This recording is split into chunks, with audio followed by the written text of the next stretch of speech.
8. Today is... Oh, shit.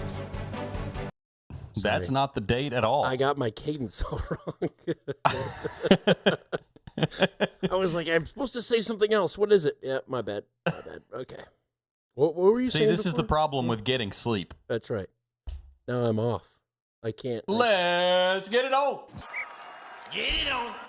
It must be quite apparent by this time to any thinking individual that the people of our country and people of other countries all over the world are coming to face a moment of grave decision. A time when we will choose the course of our future. Oklahoma, Texas, New York, Philadelphia, around the world, it's gonna be a big nut bust. The Millennial Media Offensive podcast is now live. That's right. Today's December 16th, 2025. You're listening to MMO number 198, and from the great city and state of St. Louis, Missouri, I'm Dan Gehring. And from America's South Coast, where all of my systems are up and running, I'm John G. Dew. All systems checked, cleared. We are ready for takeoff. That's right. Even if it's a little late and we have some complainers on board, we will throw you off and you won't be allowed back on. That's right. We're going to drop you off in the sea on a nice dinghy and let the U.S. Army, Navy, Air Force take care of you. Yeah, we're still killing people in the Caribbean. Yeah, everyone was like, is this a war crime? And then it just went away. I don't know. Let's do it again. Exactly. Is this a war crime? Well, you know, after 8 years of George W. Bush, does it really matter if it's a war crime anymore? Yeah, call the ICC and cry about it. The committee that we started and then left when we realized, oh, hey, they can get us in trouble. Yeah, I do like that the newest videos that have been released, they actually blur out the boat now. So they're you know, they haven't shown the double tap, the infamous double tap, you know, the war crime in question. And we now know that it's not going to be released. But what we've done is that now when we strike a boat with a Hellfire missile, which sort of feels like a 44 Magnum for a horsefly, what we're doing now is the middle of the screen where the weapon is aimed or the camera is aimed is the boat, but the boat is blurred out. So you just see waves. You see the outline of the boat. The middle of the boat is blurred out, so you don't see the people or the drugs. And you just see the waves coming off the boat, and then all of a sudden, boom. Hellfire missile. Yeah, the amount of kinetic flames. energy. Like, they're just like bopping around listening to marimba music, and then they're gone. Yeah. It's a quick way to go. Well, unless it's not. You know, the whole double tap, that's not because they were just still afloat. You know, the initial claims of they were on the radio trying to communicate for help is pretty funny. Could you imagine getting hit with a Hellfire missile on a boat and then magically you maintained control of your radio in hand? Yeah. Like, hey, yeah, help they me. were calling backup. Yeah, for the thing that fired the Hellfire missile. Yeah. Bring some pea shooters over here. We got to knock that plane we can't even see out of the sky. Yeah. Bring the salt guns. Death from above. Well, how are you doing, John? I'm doing better than those guys. That's for sure. At least you're still above ground. Yeah, everybody here is fighting off this kind of transition into winter croup, you know, the sinus drainage and coughing and all this stuff. And I had it, what was that, 2 shows ago that I had it pretty bad? Yeah. And it was a pretty rough show, and some people said they could tell. And I'm glad I had to be sick to produce or to have my hand in producing a show that off. But yeah, now everybody else is sick, and you know, it kind of goes through waves. You get 1 or 2 people in the family that'll get it, and then they'll get better, and then 1 or 2 more people will get it, and then so on and so forth until everybody's gone through it. But that's just, you know, that's sort of what we're going through down here. getting cold. It got down to 22 degrees last night down here, gosh. which is pretty chilly for my part of the world. That's oppressive in Mississippi. Yeah, it's not too bad. We had a cold. I mean, I enjoy the cold weather. I think we had a cold Sunday where it got down to like 7, which is still pretty high. I called my parents and they said it was -9 in Wisconsin where they were. So, all things considered, not that bad. But the unfortunate news is I keep checking the willigetawhitechristmas.com website, and it was at 50% a couple of days ago. Then it went down to 25%. Now there is a 0% chance that I, in Missouri, will get a white Christmas. 0%. Well, That's I guess right. we are only 2 weeks out. Yeah. The weather forecast is supposed to be like 55 degrees, so I'll probably wear a short sleeve shirt and be drinking some Coronas with lime on my porch on Christmas morning. Very good. That sounds pretty nice. I would rather have a white Christmas. Well, you can't always get what you want. And wouldn't you rather have the white Christmas when the kids are a little older? Sure, but unfortunately, it just means that January is going to be winter snowstorm haven. It always happens like Yeah. a week after Christmas where everything comes down. I'm back at work. I'm no longer in the holiday spirit. In fact, we're taking down Christmas stuff. It's just cold. And Yeah. I got to shovel the Cold for no driveway. reason at this point. Exactly. So that's a bummer. Well, good. How are you doing? Doing all right. Kids are healthy. Wife's healthy. Everyone is healthy.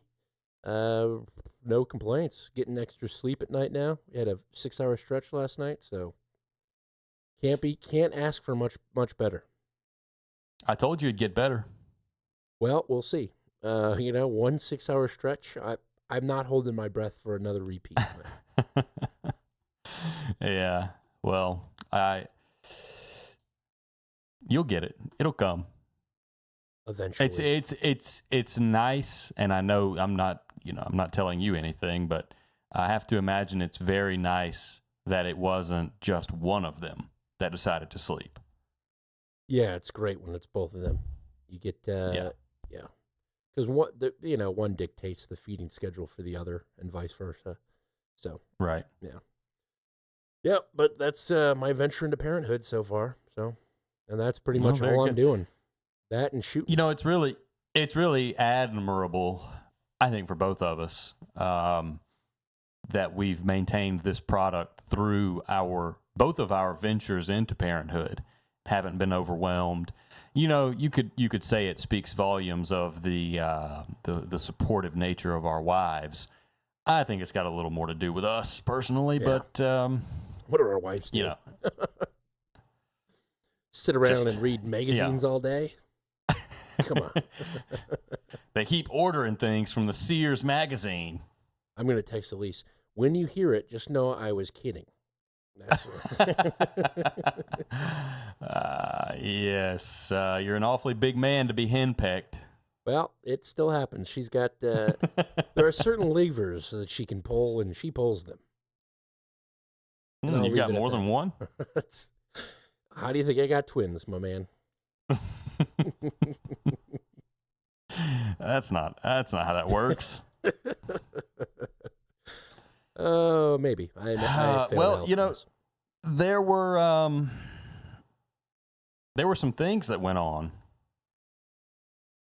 Yeah, the news a lot. A couple of Death, yes. a lot of killing. I'm with you on that. We've talked about some of it, and you brought up a good point in the pre-show, the pre-show production where we're spinning up our systems and making sure that everything is stable and there's not going to be any meltdowns, and the levels are just right, and the encryptions are good. You mentioned that your algorithms had been pushing a lot of people dying again. Yeah, just straight videos of people getting murdered in my timeline. And, you start watching like, oh, what's going to happen here? I watched a guy come out of his house. This neighbor shoots at him, this woman, And he goes in his house and grabs an AR-15 and kills the husband and the wife, like double taps them both in the head. And I could have probably stopped before that happened, but you gotta see what actually happens. Maybe it's an AI video, but like just tons of that kind of stuff coming through on the timeline. And I don't actively go out and seek it, but it's like it can't be good for the psyche or for the soul. No, I don't think it is. I think it breeds detachment, and I think that's the purpose of it being pushed to users, to social media users. Yeah, indifference. Yes, indifference can be helpful to certain agendas, yeah. And I think it's good to notice when you start seeing more of those things, and it's good to notice it without writing it off as just, well, I guess I watched a video similar to that for a little too long, and that's why I'm seeing it. I think we've been sort of conditioned to say, well, this must be my fault that I'm seeing this, when that's not always the case. Right, although I did also mention that my favorite genre of YouTube was cars not stopping for protesters in the pre-show. Yes, but this was after the fact. Yeah. It's a different platform entirely. I did look for cars hitting protesters, just because every now and then you gotta see some stuff that makes you feel help. It heartens you. There are some people that will take the step that I wouldn't, but different story entirely. Anyway, lots of death this week. Any of the particular death areas you want to start with? I think the biggest one, as far as newsworthiness is concerned, there's one that's a mystery, and that's the Brown shooting, the shooting at Brown University. And there's another that is not a mystery at all. We know as soon as it happened, this was the story, this is what happened, this is who was targeted, and the only vaguity was around who the shooters were, but there wasn't even that much vagueness around them. And that's the Sydney shooting, the Bondi Beach shooting. Yep. I have an NBC report. Do you have any general reports that we could use to kick it off? I had a CBS one, but I think probably if you've got one. Well, I think for this event, I think it would be good to play them both and pay close attention and compare them. Okay. Here is the CBS report. Tonight in Australia, horror and heroism. Thousands running for their lives down Sydney's famous Bondi Beach. As police say, two shooters, a father and son, opened fire with long guns on a Jewish community event celebrating the first night of Hanukkah. At least 15 people were killed, including a 10-year-old girl and a Holocaust survivor, and around 40 more wounded in what authorities say was a targeted terrorist attack. An act of evil anti-Semitism, terrorism, that has struck the heart of our nation.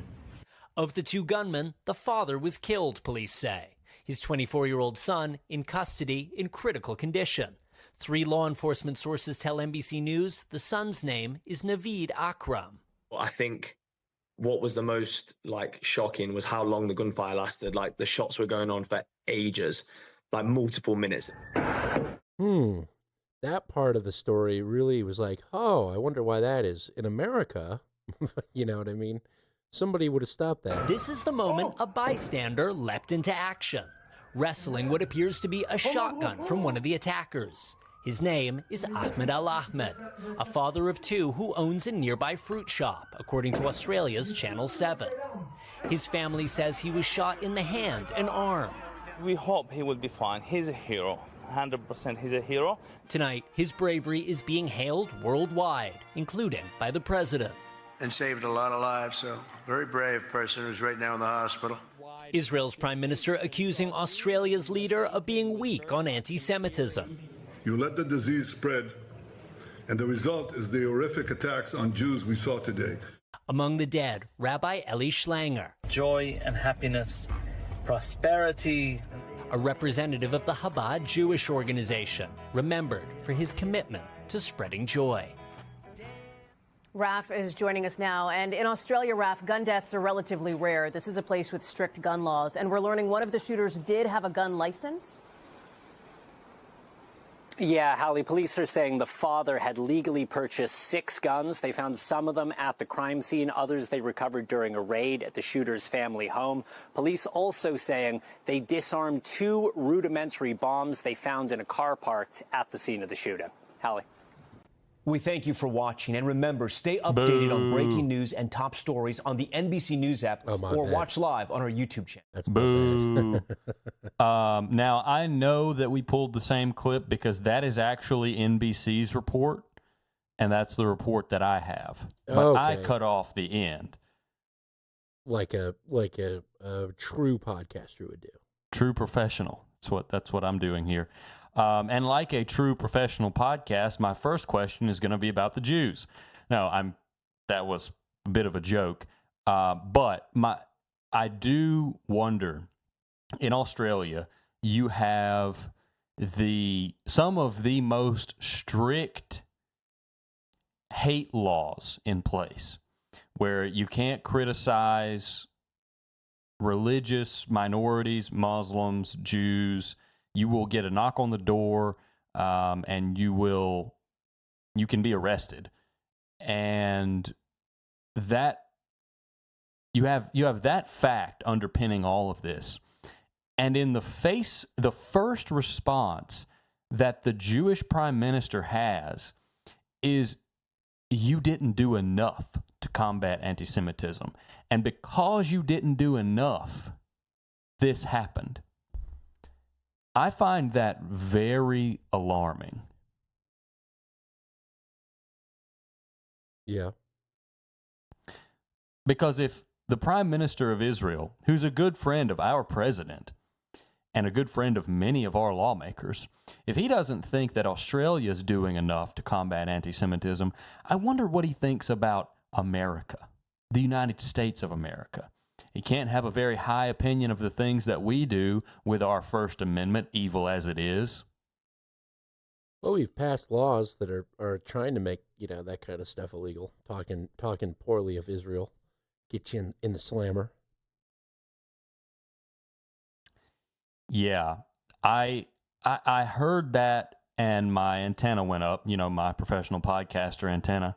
And I started looking around at this and at some of the social media posts that were going viral. Because, when October 7th happened, we saw the videos come out, and it was a crapshoot as to whether Hamas was posting these videos or whether Israel was posting the videos, Hamas using them to say, hooray us, look at what we did. Israel using them to say, you've got to come to our defense. Look at what they did. Yeah, it's our 9/11. They had that in the pocket. Exactly. Our 9/11, yada, yada, yada. So I started looking at what was coming out of this event, and the thing I kept seeing over and over and over was the image that I emailed you. I don't know if you've seen this yet, that I sent it to you. But it's this guy, face bloodied, looks like a wound on top of his head, something. He's looking directly into the camera on the ground and says, "Please help me. Jews are targeted again." So I see this, keep seeing it over and over and over, and I'm thinking, what is going through this guy's head? Is he Is this what he does under duress? Is take a selfie? A Snapchat, nonetheless. Yes, a Snapchat selfie. Is this what he's concerned with doing when he's already been wounded, could be wounded again, could be killed, and this is what he's doing? So my first thought was a critique of the attachment to social media, the need to perform on social media, and Snapchat is social media. Don't get that twisted. So I started looking into this, and I find this guy. His name's Arsen Otrovsky. And I've got a clip from him. Actually, I've got several clips from him. The first one is just his name, Arsen Otrovsky, and it's him being interviewed. He's got a big bandage on his head. You'd think he was maybe a Muslim with this thing on his head. I know that's not accurate, but it's funny to me. Arsen Otrovsky, this is him being interviewed, bandage on his head, dried blood on his face, and he finds a news reporter. We've got another witness who wasn't in the best shape, who was caught up in it all and still did what the best that he could do. Let's just run this. I survived October 7th. I lived in Israel the last 13 years. We came here only 2 weeks ago to work with the Jewish community, to fight anti-Semitism, to fight this bloodthirsty, ravaging hatred. That's why you're here. That's why I'm here. You know, we've lived through worse. We're going to get through this, and we're going to get the bastards that did this. Tell me, did you see the gunman? I did. I saw at least one gunman firing. Looked like a shotgun firing randomly in all directions. I saw children falling to the floor. So elderly. I saw invalids. I saw people just. It was an absolute bloodbath, blood gushing everywhere. October 7th. That's the last time I saw this. Double mention. I mean, how extraordinary is that? October 7th sandwich in there. Uh-huh. I started it. And, even the NBC report we played highlighted a 10-year-old and a Holocaust survivor. So you got the young and innocent and then the survivor of past horrific events. Yes. Highlighting everything the Jews have been through. Right. So I say, okay. I say to myself, self, all right, this guy likes to take selfies. He found his way in front of a news camera. Maybe it's nothing. Maybe he's just a guy. Maybe he just happened to be on Bondi Beach when this happened. And you know what? That's still a possibility. Maybe that's the case. Maybe he's just a guy. He can't resist the urge to take a selfie even when his life is in danger. And he just happens to be he makes a habit out of being in awful places at the absolute worst time. And then I search his name, and I find a presentation he's giving in Norway a few years back. The 10 Commandments for Social Media Activism. Oh, he's an activist. That's mind-boggling. Actually, not really. It makes sense, but it's No, fun. Dan, it needs to be mind-boggling. Do you understand? This needs to be coincidence. Yep. So I'm going to read you the 10 Commandments of social media activism. And when I get to, there's 2 clips, 2nd and 5th commandment. I'll let you play the clips when I get there. Okay. Number 1, thou shalt not post just for posting's sake. So always have an agenda is the Goy translation. Okay. Number 2, thou shalt engage. Oh, I thought it was thou shalt engage in gay, and then you said engage again. So I was a little misled there, but 2nd commandment clip. Here we go. It's very important that, first of all, that we have a purpose in everything that we do. This is going to be about the 1st commandment, but anyway, the point remains. 1st commandment, thou shalt not post just for posting's sake. I just mislabeled it. Okay. You should not post simply for posting's sake. Every action must have a goal. It must have a compelling story to tell. Compelling story. So what's our goal?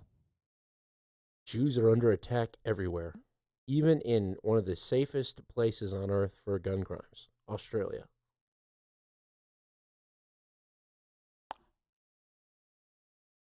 Okay, so we got the 2nd one. 3rd, thou shalt use digital media to correct mistruths, lies, and attacks on Israel. None of those are mutually exclusive. Number 4, Thou shalt expose the haters and delegitimize the delegitimizers. Okay, so slander others who don't agree with you. 5, thou shalt use digital media to also promote positive narrative of Israel. Okay. I mislabeled both of these clips. Number 6 is thou shalt use visuals, and that's the next clip. Gotcha. You don't want to be dull and boring. No one's going to read that. If you write a long essay, odds are no one will read that. You saw one of the very first slides I put, what happens in an internet minute. If you write a long treaty, you're going to lose a person's attention. Twitter, for example, has 280 characters. It doubled it from 140. That does not mean you have to use every single letter. It's important to use visuals, to use images, to use videos in order to try and get a point across. I'll give an example like a selfie? here. This is from the recent wave of violence in Gaza. You can write, there is violence happening, there's Hamas on the border, they're trying to infiltrate, and so on and so forth. Assume you just write that without any sort of additional images or any sort of explanations. It's very hard to try and get that point necessarily across. But you can see here, for example, through the image, it hits someone straight away. Because not only are they reading what you're saying, but they're trying to process emotionally what it is that you are trying to convey. Likewise, the second image, which Israel's ambassador Rafi Schutz posted, you see here that there was I don't know if you can properly see the flag. You see the Palestinian flags, and do you see what's in the middle? Okay, that's the swastika. And this is all that Ambassador Schutz wrote. Yesterday, April 6th, Gaza, no words needed. The saying, a picture tells, more than 1,000 words, that is true. And that's something I think we really need to focus on, and we can really, really use. Yeah, it's interesting. So his own rule, where he's given away the sauce of what he's doing, he's got a selfie of his bloody head and said, "Please help me. Jews are targeted again." No. He doesn't say help me. He does. Please help. Me. Oh, he does say me? Yeah. Oh, okay. That way it conveys an emotional connection.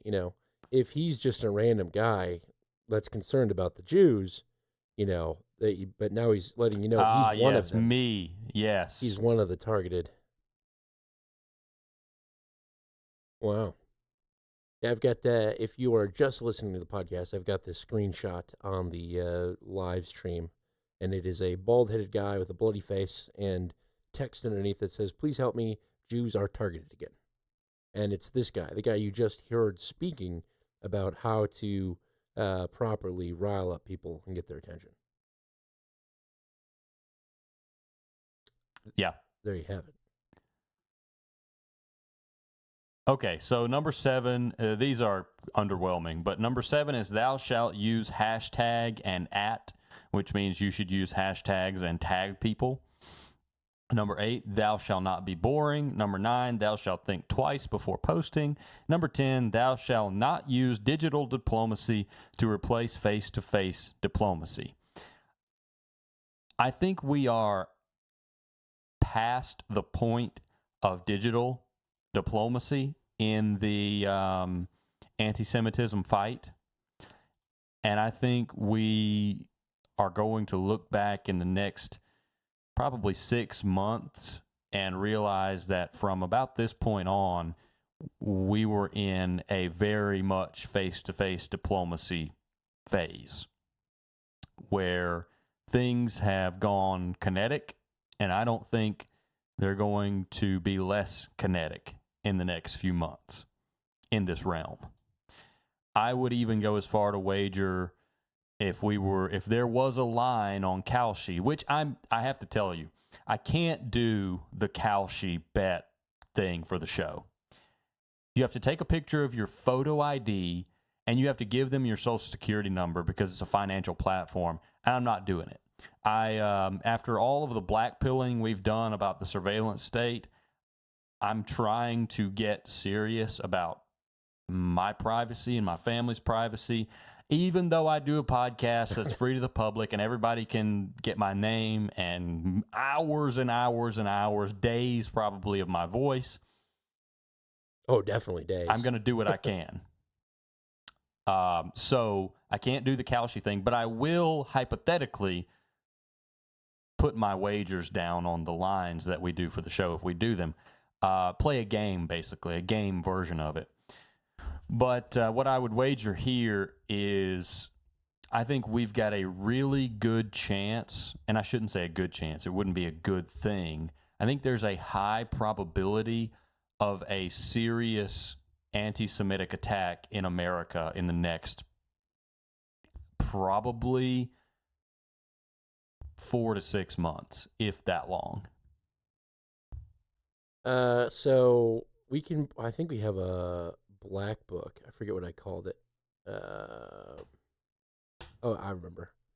So give me a timeline. So 4 to 6 months is, so you're saying a Jewish attack, or attack on Jewish people.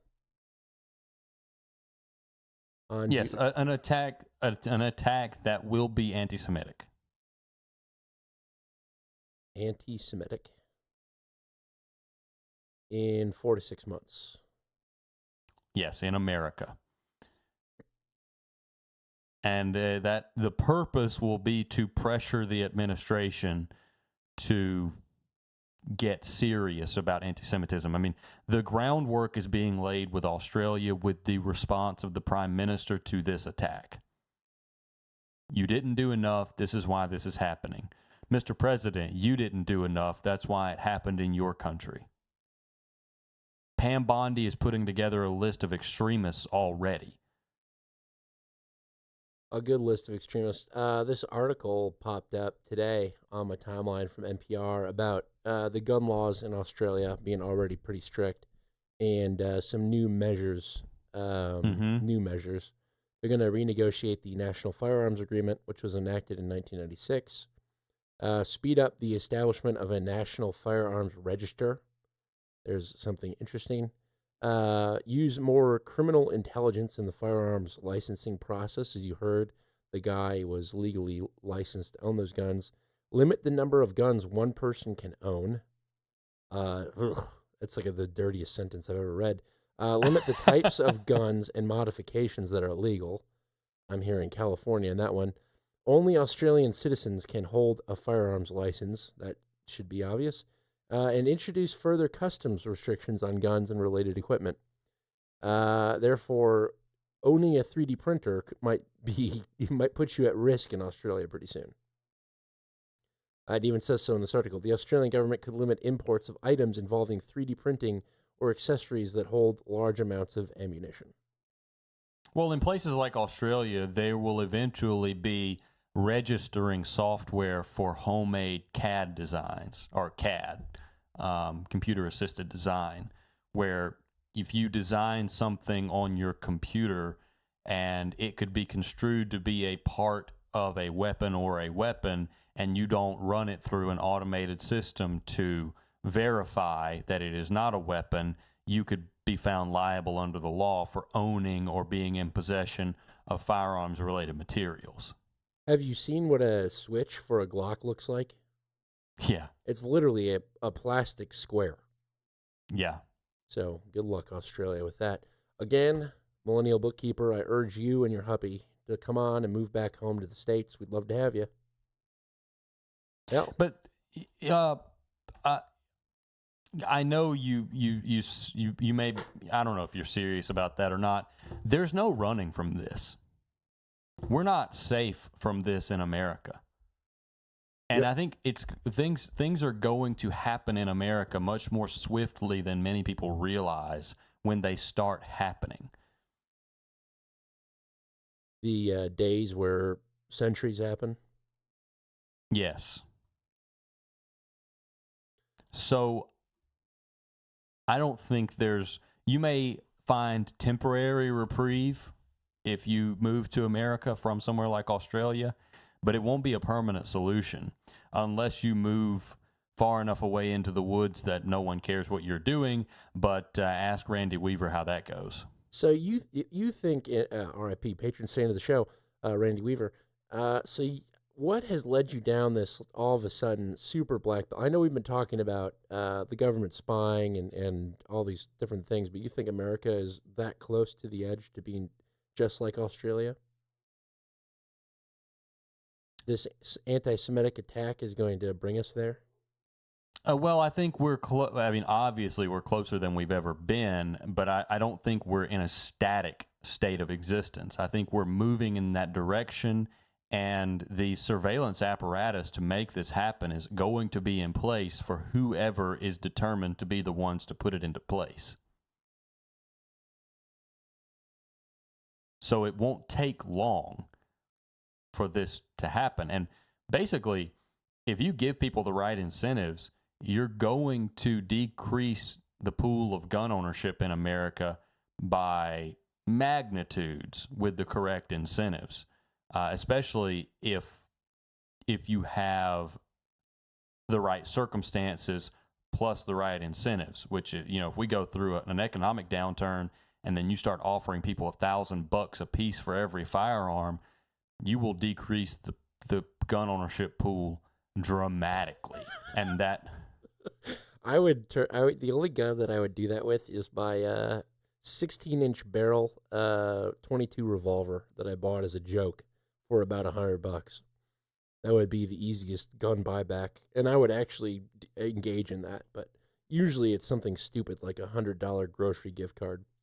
Well, yes, I'm not disputing any of that, but you're thinking about it through a lens of a decent economic position, which I think we're both pretty blessed to be in. Not saying we're wealthy by any means, but we provide for our families without much strain.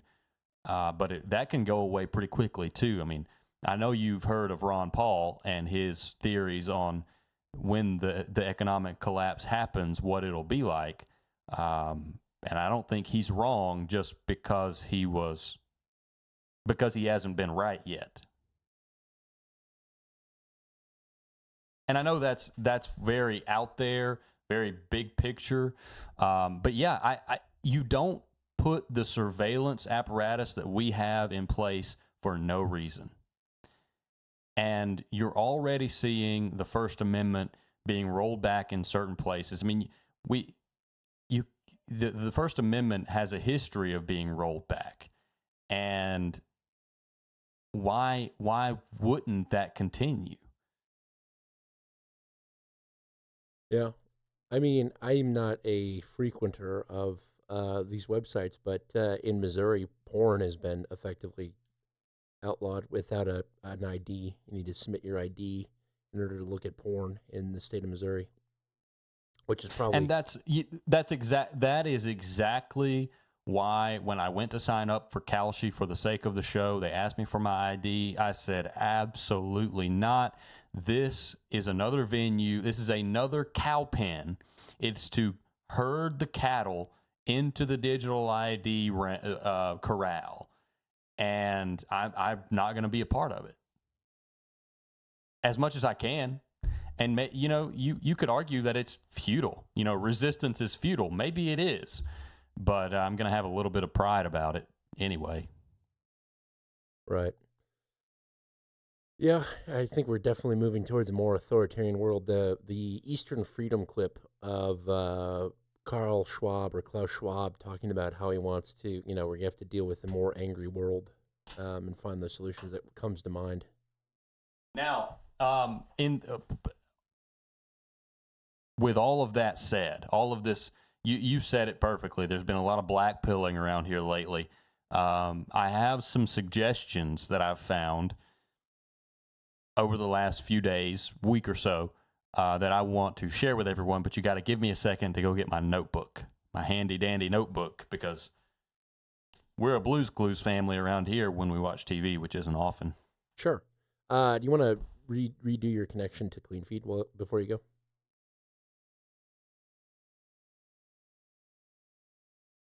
I think you went. Yeah, a lot of black pilling. We're gonna cut this out in post. Did you hear that last thing I said? Yes, I will. My ears are on. I will restart now. Perfect. Did you mark? Yep. He's got his notebook. All right, Mr. Steve. Okay. You and your striped shirt. Give us the clues. So this is more in the realm of protecting yourself from advertising and corporate surveillance. But I had to bring something to say, you know, there are things you can do. It's not all doom and gloom. Simplelogin.io. It's a good website. It allows you to create single-use emails and have the mail that you would get from any service that you signed up for forwarded to a root email.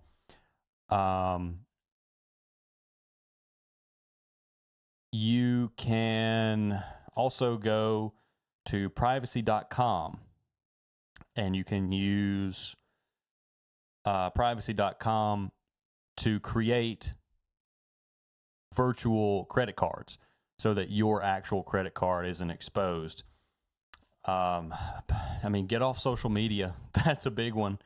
I am whittling mine down to basically my business pages on Facebook and the show's Twitter. And that's going to be it. And apps are just surveillance tools. You can just use a laptop or use the browser on your phone. That's use what I do. Brave. Yeah. I don't have like Instagram or Facebook or anything installed on my phone. I just look at it the browser if I really need to. And I find that half the time the juice isn't worth the squeeze, so I don't. Which is right, the goal. Exactly. And then if you use an iPhone, there is an app called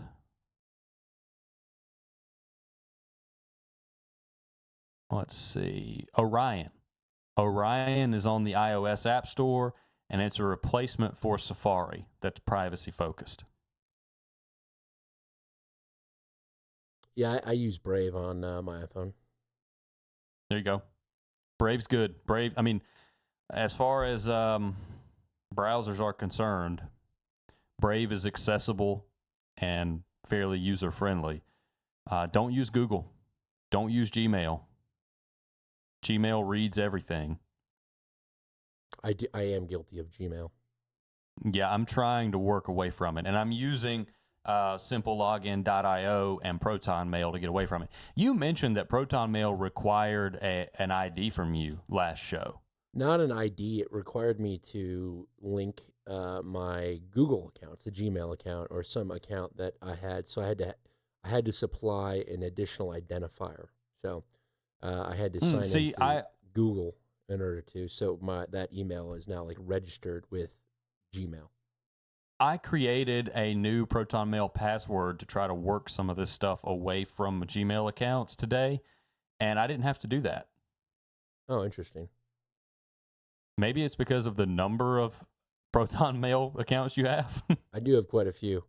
I'm guilty of making new emails because I forget the passwords then. Every time I want to, I don't know, write a letter to my local newspaper under Norm E. Troller, which is my handle. Yep, Norman Edward Troller here. Here are my thoughts. They're always borderline anarchist and get responses for multiple weeks. It's good fun. I recommend it. Okay.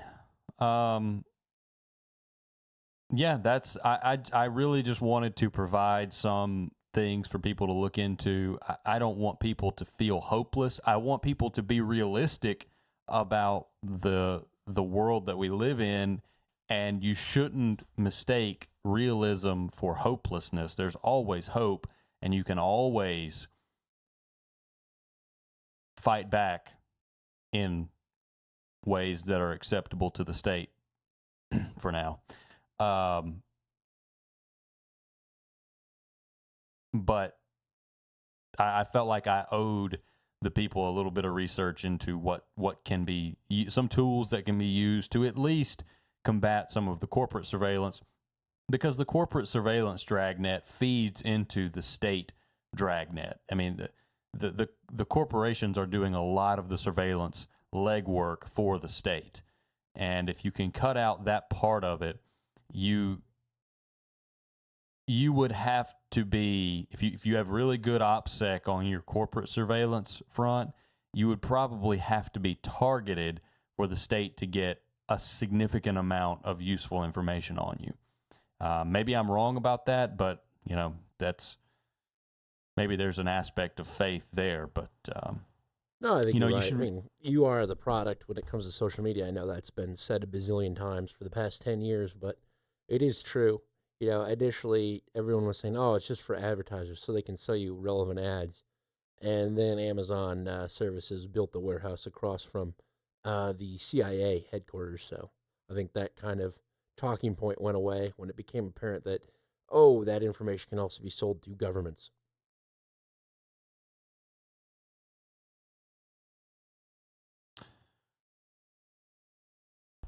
Yeah, well, I want the takeaway here to be, I want people who listen to our show to feel like, I don't want them to be black-pilled. I want them to be clear-eyed about what the reality that we live in, and I don't want them to be surprised by anything, which is why if I didn't feel like there was a real possibility of some awful event happening in the States soon, I wouldn't even mention that. But it just strikes me as highly probable, I'll say.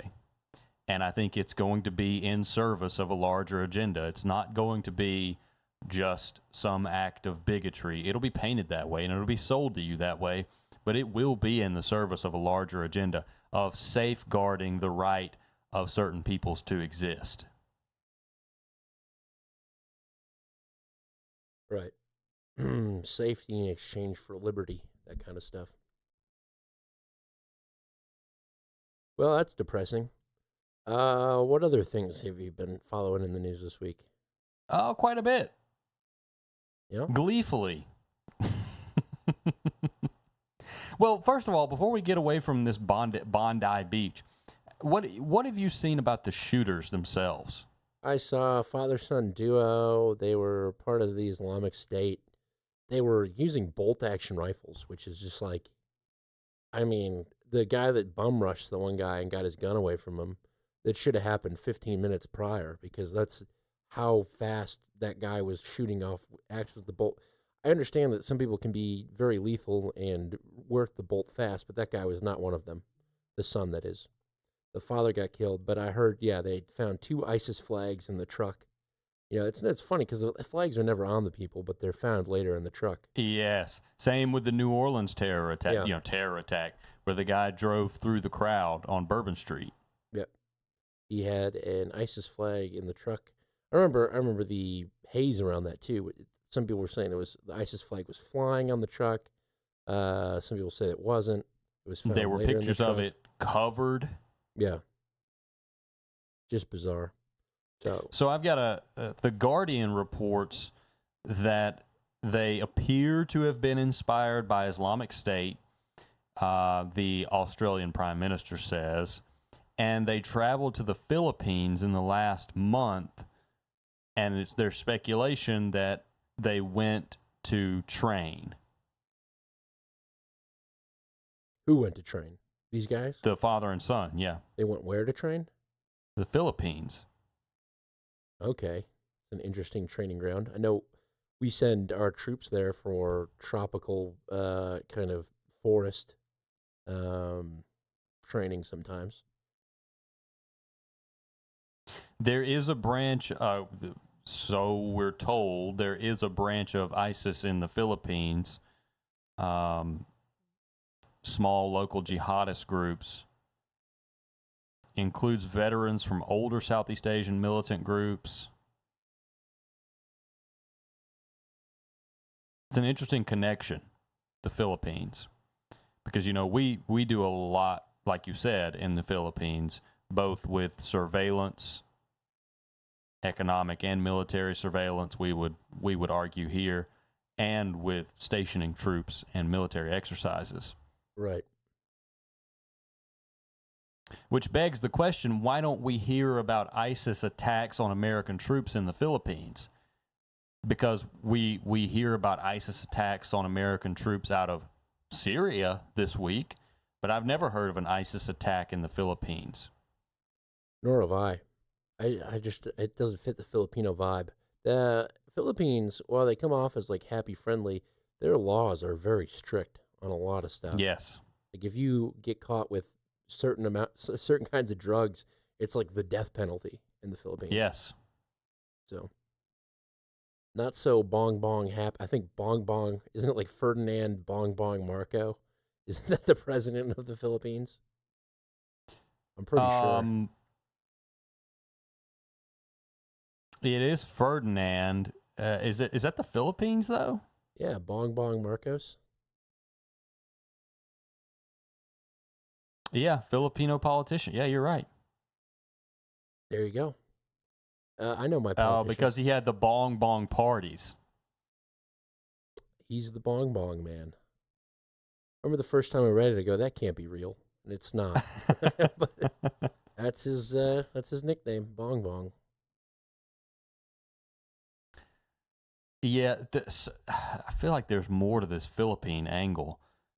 But, I mean, again, do you just have Islamic State ISIS chapters where they don't engage in terrorism? I think it could be a little bit, and I'm not being funny when I say this, it could be a little bit like the Hells Angels, how some chapters of the Hells Angels are actually really bad, and other chapters are just kind of like a group of guys that ride their motorcycles on Saturday. I think that's a little bit like the ISIS state. Not all of them are plugged into terrorism, but I think, through the internet, you can pretty much spin up anybody. And that's the threat that they're trying to Yeah, but this is more than being spun up on the internet. This is going somewhere to be trained. Right. Right, but how did they know to go there to be trained? This is from the Australian Broadcast Corporation. Bondi terrorists traveled to Philippines for, quote, military-style training, security sources say. They didn't just go to what I'm saying is they didn't just go to the Philippines, though, and say, I hope there's some ISIS guys that'll train us for military stuff there. Well, no, of course not. They had a purpose and a connection when they went there. Right. They were recruited online. Okay, so this is analogous to the way that the Kurds would go to Sweden. Yeah. So, but that's the angle of attack that the government then takes. Well, these people are being spun up online, therefore we need to monitor all online activity and reasons for travel. And then you have your police state, your cyber police state. You following me or no? Yeah, I follow you. This thing on? I follow you. Perfect. Okay, so if we draw an exact analogy to a future hypothetical attack in America, where would your far right-wing activist cell travel to train before their attack in America? Idaho. Yes, that was my first thought too, actually. I don't know why, but it's like every far-right group has its origins in Idaho. What about Hungary? Oh, yeah. Viktor Orban's Hungary. I don't know. Hungary doesn't seem to fit the feel. But then again, you said neither do the Philippines. Right. The Philippines, it just seems like happy go fun time, Welcome to the Philippines. Unless you've got pot, and then it's happy go die time. The most dangerous thing in the Philippines is what they refill their vodka bottles with, which could be anything.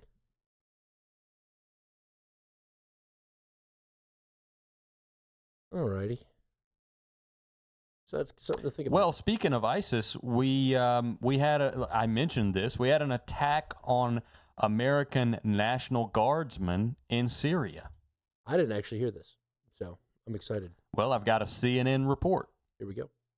2 U.S. soldiers and a civilian interpreter killed in an attack in central Syria earlier today. 3 others were wounded. The Pentagon says they were killed in an ambush by a single ISIS gunman. Syria's national news agency says the group came under fire while on a joint patrol with Syrian forces. CNN correspondent Julia Benbrook is at the White House for us. Julia, what are we hearing from U.S. officials, including the president? Julia! Well, President Donald Trump spoke with reporters here at the White House just over an hour ago now as he left to go to Baltimore. He didn't speak with us for long, but his comments focused in on this attack in Syria. He said that he was mourning the lives lost. That includes 2 U.S. Army soldiers, as well as 1 civilian interpreter. There were 3 others wounded. He said he's thinking of them as well and that they are doing well. He called this attack an ambush. He said that it was an ISIS attack both on the United States and on Syria. He promised further action. Take a listen. We will retaliate. But this was an ISIS attack on us and Syria. And again, we mourn the loss and we pray for them and their parents and their loved ones. Jeez, that's very, very sad. And just moments after he made those remarks, he took to social media to reiterate that point. He said that there will, quote, be very serious retaliation. He also said in that post that this attack happened in a dangerous part of Syria, one that they do not fully control, and that the Syrian president was angered by what took place. Of course he was, because he's doing the good boy points thing. Yeah. He might be a problem that Israel needs to get rid of. So that explains why I was saying U.S. strike on Syria buy, and it said December 19th, 6%, December 31st, 17% on Polymarket. I didn't get that because I did not know about this attack on troops in Syria. Yes, well, it's a thing, and I've got another report here from Scripps News. I don't know if you've been seeing Scripps news reports. They're really good. Yeah, I've seen a few of them. I like them. So I've got a Scripps report with a kicker at the end, and this is the only place I heard this kicker, but let's hear the Syria attack Scripps News clip first. Over the weekend, 2 U.S. service members and another American were killed in an ambush by a suspected ISIS gunman. 3 other service members were injured. To bring us up to date on that story, let's bring in our Scripps News Deputy Political Director, Joe St. George, joining me now live from Capitol Hill with a little bit of reaction. So, Joe, what is Capitol Hill? What are lawmakers saying after these American service members were killed over the weekend? Well, good morning, Stephanie. It's just a difficult morning all the way around, right? I mean, everywhere you look, there's been violence, whether it's Brown University or Australia, the tragedy in Los Angeles, it looks like with Rob Reiner, and the heaviness of this Monday extends to the U.S. All right, I don't think Rob Reiner belongs on this list, but I'll continue. Military and the military community, especially the Iowa National Guard, mourning the loss of 2 of their service members. And remember, 3 others were injured. There was also an American interpreter killed as well here. Now, you may be wondering, and on the screen you see Nate Howard, 29-year-old Nate Howard. He was identified by his father, who's a police chief in Iowa. In the Facebook post, his father said, quote, "Our son Nate was one of the soldiers that paid the ultimate sacrifice for all of us to keep us all safer. He loved what he was doing and would be the first in and last out. No one left behind." You may be wondering, well, what's the U.S. doing in Syria? It doesn't get a lot of attention, but going all the way back to the presidency of Barack Obama, the U.S. has maintained a relatively small, but still, according to the Pentagon, around 1,000, north of 1,000 members of the military in Syria to help fight against violent extremism. And members of Congress on Capitol Hill this weekend saying the fact that this attack occurred, again, looks to be ISIS-related, shows how much of a threat ISIS remains, not just in Syria, but around the globe. Around the globe. So, that's the, if we will the next largely covered or large terrorist attack in America, will it be ISIS? Will it be far right? I think there's probably it's 80-20. I think 80 ISIS, 20. ISIS appears to be the low-hanging fruit, even though they've came out of nowhere again. All of a sudden, there's ISIS again after being defeated, according to the. Oh well, not only are they back, they're global. Yeah, ISIS-K. They did that one in Moscow a couple years ago. Yeah, you're gonna have ISIS-K QUE out of Central America. Okay, very good, very nice. Okay, so let's play this kicker from Scripps News. Very good. The governor of Iowa says that the members of the Iowa National Guard were participating in a key leadership engagement meeting outside. It looks like the base in Syria at the time of the attack. The Associated Press reporting this morning that the alleged attacker is someone who recently joined the Syrian security forces. And the president was very clear in his remarks over the weekend that he doesn't believe Syria was responsible, but that ISIS was responsible. Stephanie, now the big question is, what does a U.S. response, what does that U.S. response look like? One of the many things we'll be watching this Monday. So the guy joined to be like working with the Americans in defending Syria against ISIS or against extremist groups. That's what I got. Yeah. So how do we know he was ISIS? Just because he shoots a couple of Americans? Is that ISIS? Well, they gave him a gun and he attacked people with it. But it was during a key leadership engagement. This is something that has been it's a cornerstone. Maybe people would argue cornerstone, but it's a large part of the war on terror that has never ended, by the way. Are these community leader engagements? And it's where you go to a village with an interpreter, and you tell them why you're there, and you try to win over hearts and minds. It's about hearts and minds, this thing. So who's to say that this group of National Guardsmen engaging in this community leader engagement, well, I've been saying engagement too much, they're participating in this community leader engagement. Who's to say that there wasn't just a misunderstanding because of translation issues or something along those lines, and someone got offended, someone felt disrespected, tensions flared, and there was a gunfight? Who's to say that's not what happened? But no, it's ISIS. It was an ambush, and the ISIS attacker, even though I don't think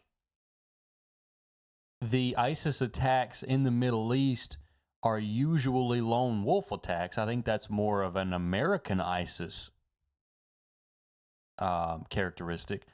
Even though this guy was a lone wolf, he went as far as to infiltrate the Syrian security forces to carry out this attack. I don't buy this. They found a ISIS flag. In his back pocket. It was actually an ISIS hanky on the side bag of his camel. Oh, I see. Yeah. I got you. I understand now. Well, it's clear. It's definitely ISIS. Well, I was just thinking about how, so say you are a peaceful Syrian, right? And you decide to make a flag that says, "I come in peace" in Arabic. And you just happen to choose a black flag with white font. You know what I mean? That's a poor design choice on your behalf, because then everyone thinks you're ISIS, even though your flag says "I come in peace" in Arabic. So a lot of people were asking with these reports about the attack in Syria that, why do we have troops in Syria? Why do we have National Guard in Syria? And I have to go back to an email from the Nail Lord of Gaylord, and I'm going to skip to the middle of this email. You can hear it in a previous show. Quote, I'm reading. During the war on terror, Bush and Obama got themselves a bargain by deploying the National Guard, as the state would pay for their training during pre-mobilization, the year leading up to deployment. The soldiers were then put on Title X orders once they arrived at active duty posts to deploy. At the end, you are given a DD-214, which is a discharge from active duty. Texas, California, and Michigan were some of the most deployed states, and those states ate that cost. If you served from 2002 to 2016 in the National Guard and never deployed to Iraq or Afghanistan, you were either you're either a shitbag or actively trying to avoid it. Yeah. So that answers your question, the question floating around out there of why there are National Guard members deployed to the Middle East and to Syria specifically. So thank you very much. NLOG. Nail Lord. NLOG. Now, the larger discussion point here is, just the geopolitics of Syria. Not only are we engaging in trying to win hearts and minds with our Iowa boys and girls and some translators, but Israel is still heavily active in southern Syria. And as far the last I have seen, they have not pulled back out of Syria with their military presence. So if this is truly an ISIS attack, you might see more of it, because Syria is basically an occupied country. Right. Yeah. I think they made the demand that Assad's government, or not Assad, al-Julani, his troops can't go south of Damascus. Israel just declared that's it. Right. And everyone was like, okay, well, yeah, I don't know. And they claim to be protecting that one group of people that one time from government forces in Syria. The Druze. Yeah, the Druze. And they said that, the Jewish people and the Druze people are very, very one and the same, and there's Jews that live in Israel, and yeah, everything's just up chaos borders, chaos and opportunity zones for Israel. Yeah. So that happened in Syria. I'm still not buying that this is an ISIS attack. I think ISIS is on. ISIS is hot right now. You got ISIS in Australia. You got ISIS in the Philippines. We can say there's ISIS in Syria. As I've said, I think we're going to see ISIS all over the world. The Scripps reporter, of all people, alludes to the global presence of ISIS. We've got Christmas markets in Germany. There's a target for you. It's been a target in the past, and I actually think there was an attack on one last week, if I'm not mistaken. Yeah, I saw something about that. Somebody ran their car through a Christmas market in Germany. It was a plot. It was a foiled plot. 5 men have been arrested in Germany, suspected of being involved in a plot to drive a vehicle into people at a Christmas market. 3 Moroccans, an Egyptian, and a Syrian. Authorities say they suspected an Islamist motive. Yeah, suspected Islamist Christmas market terrorist plot foiled in Germany. Washington Examiner. I love that. They didn't find the ISIS flag, so they can't say for sure, but they believe. Well, see, they forgot the ISIS flag at home. It was a blunder on their part, so they had to scrub the operation. Right. Let's just bust them, as opposed to letting them kill people. That's so macabre, but... Yeah. There was, I think, a foiled terrorist attack in the United States this week, according to our government, too, I think. Oh, yeah. I have clips. This is the, let's see. The folder's called Terror Left. Okay. I like it. Which to me is funny because it never left and never will. But these are leftist terrorists, according to the administration. I've got a CBS report to kick us off. SoCal plot foiled. Breaking news just moments ago. 4 people who were allegedly planning a bomb attack on businesses across Southern California for New Year's Eve have been arrested. Los Angeles law enforcement officials made that announcement in just the last hour. The press conference came shortly after this post from Attorney General Pam Bondi, who says the Department of Justice and the FBI prevented what would have been a massive and horrific terror plot in California. The Turtle Island Liberation Front. You know what? I pulled this exact same clip, and I don't know why it dips out there in audio either, but it does on mine too. The Turtle Island Liberation Front, a far-left, pro-Palestine, anti-government, and anti-capitalist group, was preparing to conduct a series of bombings against multiple targets in California beginning on New Year's Eve. The group also planned to target ICE agents and vehicles. Listen to law enforcement here explain some of the details of that plot. In November 2025, Defendant Carroll created a detailed bombing plot to use explosive devices to attack 5 or more locations across Southern California on this upcoming New Year's Eve. Carroll and her co-defendant, Zachary Page, led the effort to obtain and build the bombs and to recruit others to join in their plot.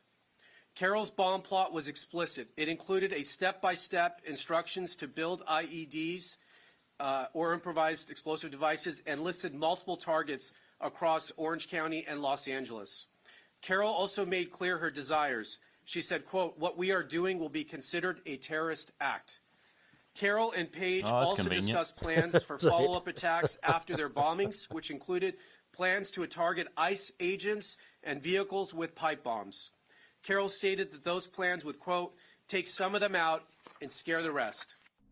Yeah, here's what we're going to do. We're going to bomb these locations, just to make sure everyone in this group chat is on board. This will be a terrorist activity. You do understand that, right? I'm going to need you to, I'm going to send this to you via DocuSign, and I'm going to need you to sign it. I need a verbal response. Affirmation that you understand that this is going to be a terrorist activity. Yeah. I don't know. I saw this hit the headlines, and I was like, this feels planted. Yeah, and the news reports will tell you as much if you're listening, and I have that here. This is, well, we're just going to get, I'll point it out when we get to it, or maybe you'll hear it. This is a report from Jake Rosen to continue the CBS piece. All right, let's bring in CBS News Justice reporter Jake Rosen. Jake, what else did we learn during this press conference? Well, Mugo, we knew that the Department of Justice and FBI used a surveillance plane to find these suspects in the desert near 29 Palms in California, where these suspects were apparently going to test these explosive devices. As you heard from First Assistant U.S. Attorney there, Bill Asaley, who leads the federal prosecutor's office, this was a plan in which 4 people were arrested in this weekend.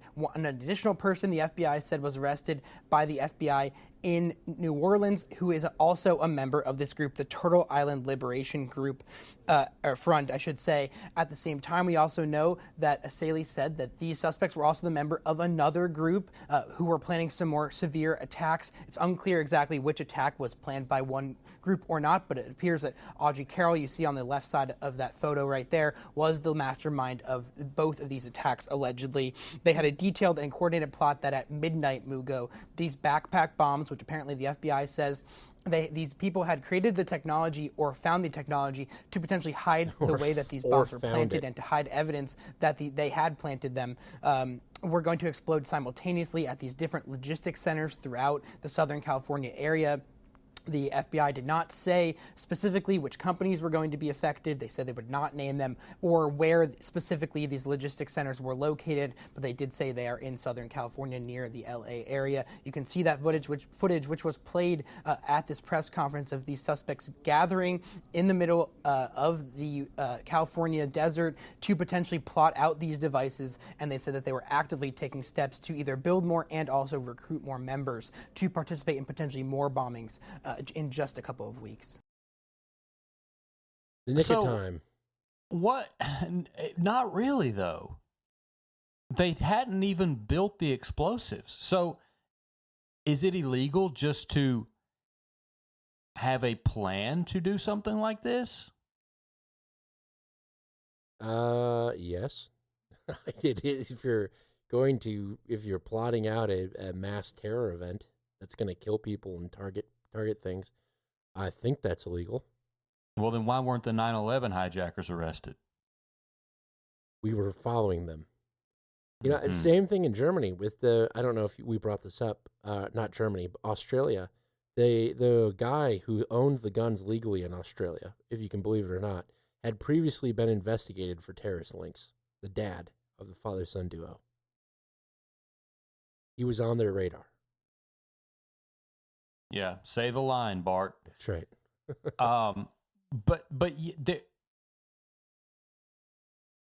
I still don't understand this. So maybe you have intent to commit terrorism, and maybe you can prove that.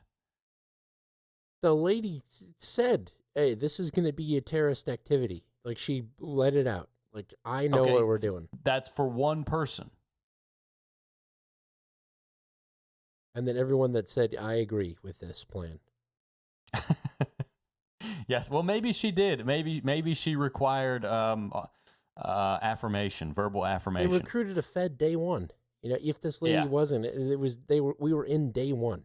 You know, they either invented or obtained how to make these improvised explosive devices. That alone, that phraseology alone is sketchy. Where did they obtain it? Probably from the Fed that they recruited day one. Maybe I am black-pilled. This reminds me so much of Afeni Shakur. Yeah, it's, Tupac Shakur's mom, and the case where they're basically the Fed went in there and was like, let's do all of these crimes. And they're like, no, but would you think about it? Maybe. And then they arrest her. Is that what you're talking about? Yes. Yeah. Conspiracy to bomb police stations and other public places in New York. That's pretty similar. Conspiracy to bomb. That seems like maybe what we've got these people in South Carolina on. Let's see. And when I said they got him in the nick of time, I mean they got him December 16th. It's got to happen this week. It's not going to happen next week. Next week's Christmas, right? No one pays attention to anything that week. And then between Christmas and New Year's, that's, again, everyone's watching football and college football playoffs. So it's the nick of time in that it's the last time that you can make this operation go away. You can bust them, air quotes, bust them, and have it gain national attention. Although this story was kind of buried. I don't think it really got the groundwork that the administration was hoping for.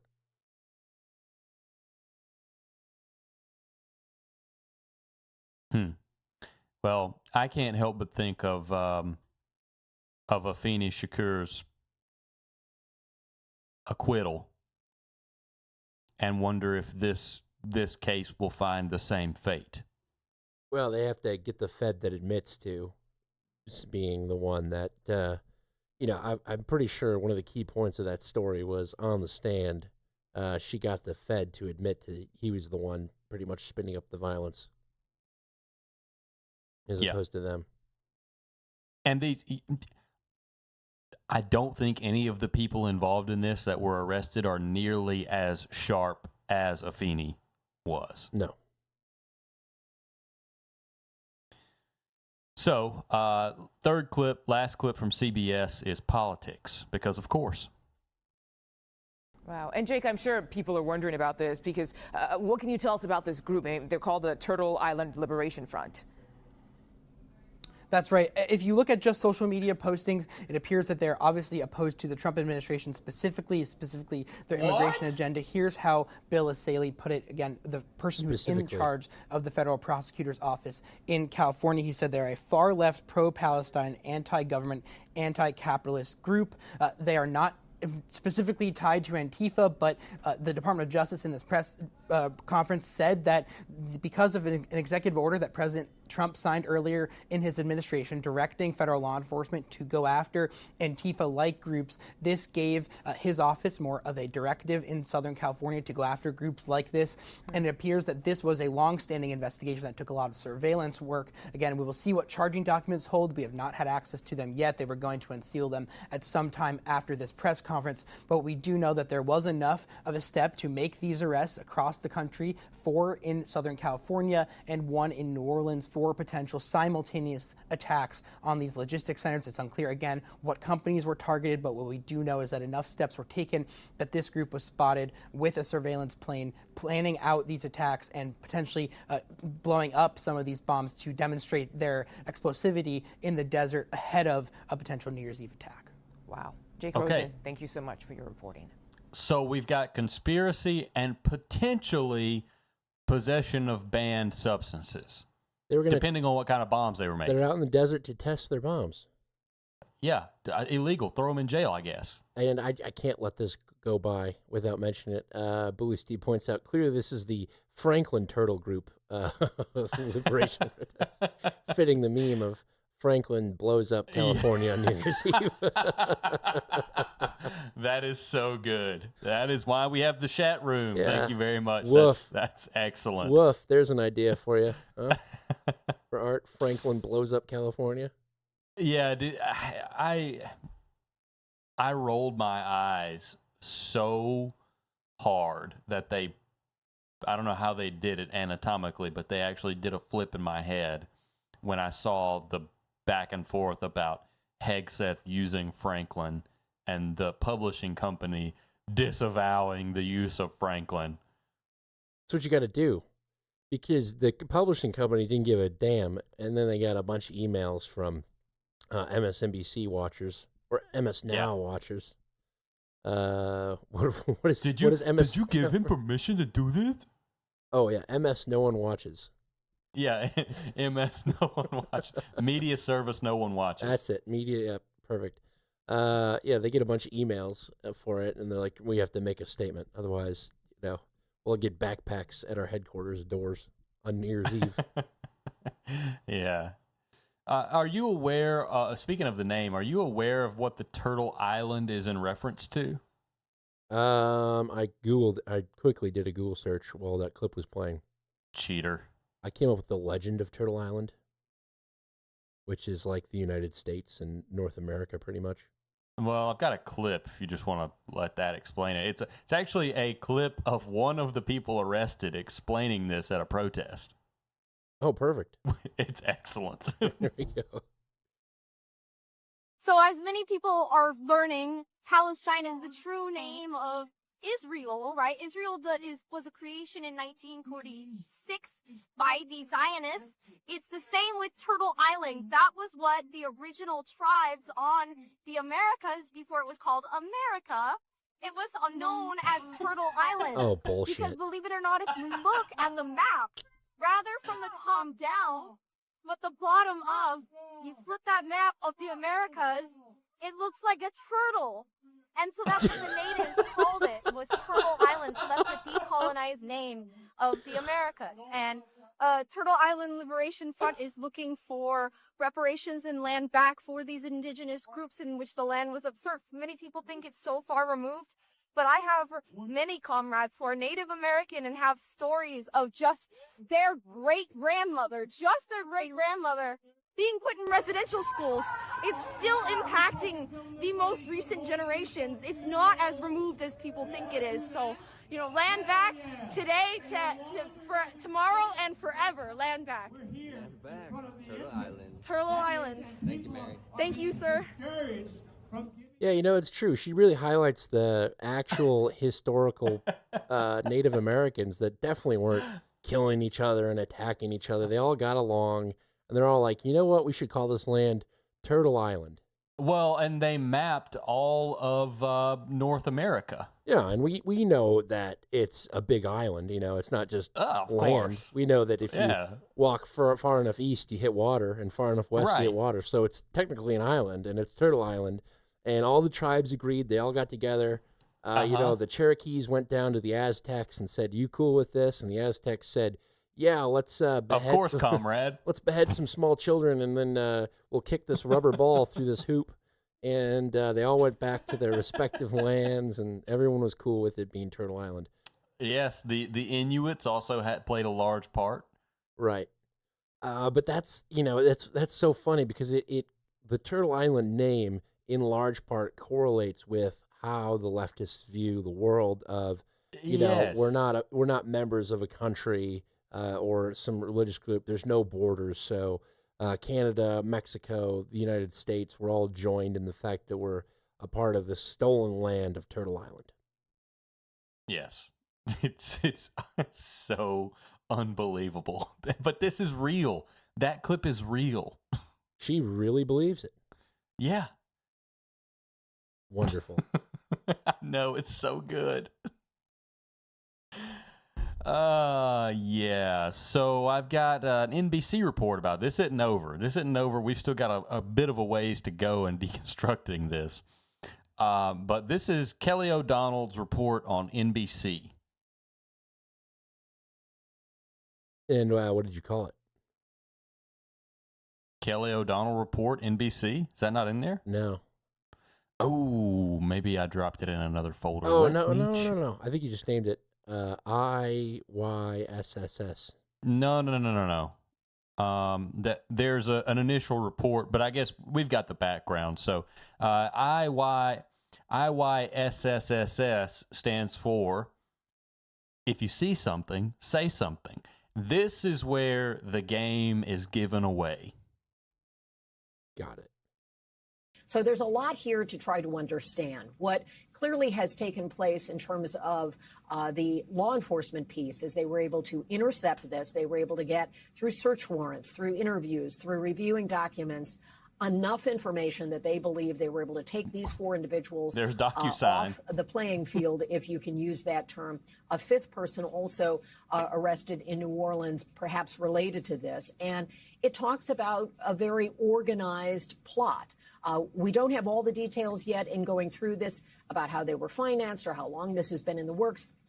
But this is the kind of thing that when the sheriff was talking about use your instincts, if people see something in their community and it looks askew to them, listen to that instinct, because these kinds of homegrown, small group plots can be something that can be at times difficult to penetrate. And in this case, the FBI and the collaboration of law enforcement were able to get real active intel with plans for testing explosives out in the desert, descriptions of what their motivations were. Yeah, this is human intel. If you see something, say something. But that's what it's painted as. But what happened, and we all know that there was someone planted in this group giving human intel. This wasn't, oh, hey, excuse me, is this a local tumbleweed police department? There's some people out here in the desert looking like they're camping, but they've got these jugs full of liquid. I think they've got bombs. I just wanted to call and let you know they're out here on 47 Desert Lizard Way. That's right. These turtle people bought a bunch of glycerin patches, and I think they're onto something. I think I heard one of them say, blow it up. That's right. Oh, I just happened to be out walking in the desert. Yeah, it's so obvious. Okay, so of course NBC also has to talk about the politics of it, and this one is titled Trump Admin Political.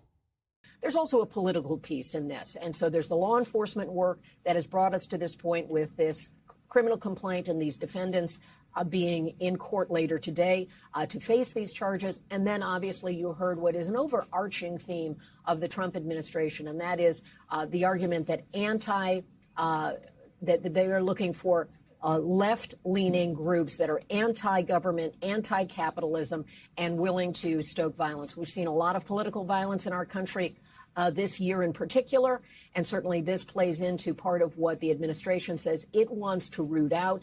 This certainly falls right into that category of the kinds of groups they are pursuing. And in this case, they have a lot of supporting evidence, as evidence is described in this criminal complaint, that shows intent. It shows the tools, the bomb-making materials, a lot of details that help to bring this case together and potentially to have thwarted a plot that might have played out around the holidays. Savannah? Potentially really just some thwarted chilling a details plot there, that Kelly. might Also, have Kelly, you played out. mentioned the fact that they were testing these bombs in the desert. For viewers who are watching their screens, they were actually just showing a moment ago surveillance footage. They had actually been able to film them. Here it is right here on your screen, testing these bombs out in the Mojave Desert. I understand we were just made aware at this press conference. It was after this video was taken that those arrests were made. And the authorities that just provided this briefing do believe that they have everyone who was involved in custody. Kelly, thank you very much for your reporting there and for getting through those documents quite quickly for us. I'm looking for the videos of them testing bombs in the desert. No, they don't exist. I'm even looking for the overhead footage of these people.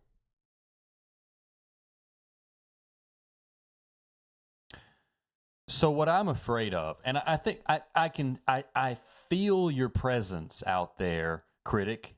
You're thinking, I've heard John G. Dew himself advocate for the arrest and prosecution of far left terrorists in the last 6 months.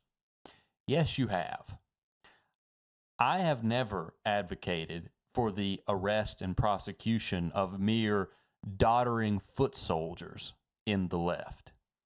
And I'm afraid that instead of pursuing the financial networks that enable these kind of know-nothings to do what they maybe were talking about doing, this is going to be held up as evidence that the administration is doing something when they refuse to attack the problem at its root.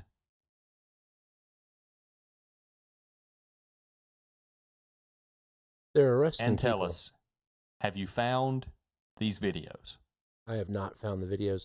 I did find their people's real names and then their what look like the code names. Yeah, their code names, which I'm watching the chat room scroll by too, and it's like, oh my god, if I get arrested someday, am I going to be Dan Gehring, aka Nom? Yeah. AKA Gary Daniels, AKA et cetera, et cetera. Yeah. Anti-freedom pro-podcaster Gary Daniels, a.k.a. Nom. A.k.a. Haywood Jablomi. There are so many that I want to say but won't. Yeah, so that's my coverage of the terror left and the piss-poor excuse of enforcement from the administration on reining in the terror left. And I would say that we might have another example of the terror left in the Brown University shooting because of the victim. Because if we're going to classify hate crimes by the description of the person killed or attacked, then we should do the same for political attacks. And it just so happens that one of the prominent members of the Brown Republic, I don't think it's Young Republicans at Brown University. I think it has a different name. But a prominent Republican student. It's definitely not the Brown Republicans.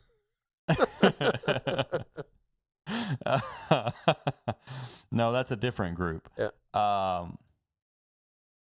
Yeah, the one of the people killed in this Brown University shooting was a very high-profile, prominent Republican. I would even go as far to say activist, potentially, at Brown University. So this is, you could argue, and I've seen it argued, that this is another instance of leftist terrorism in America.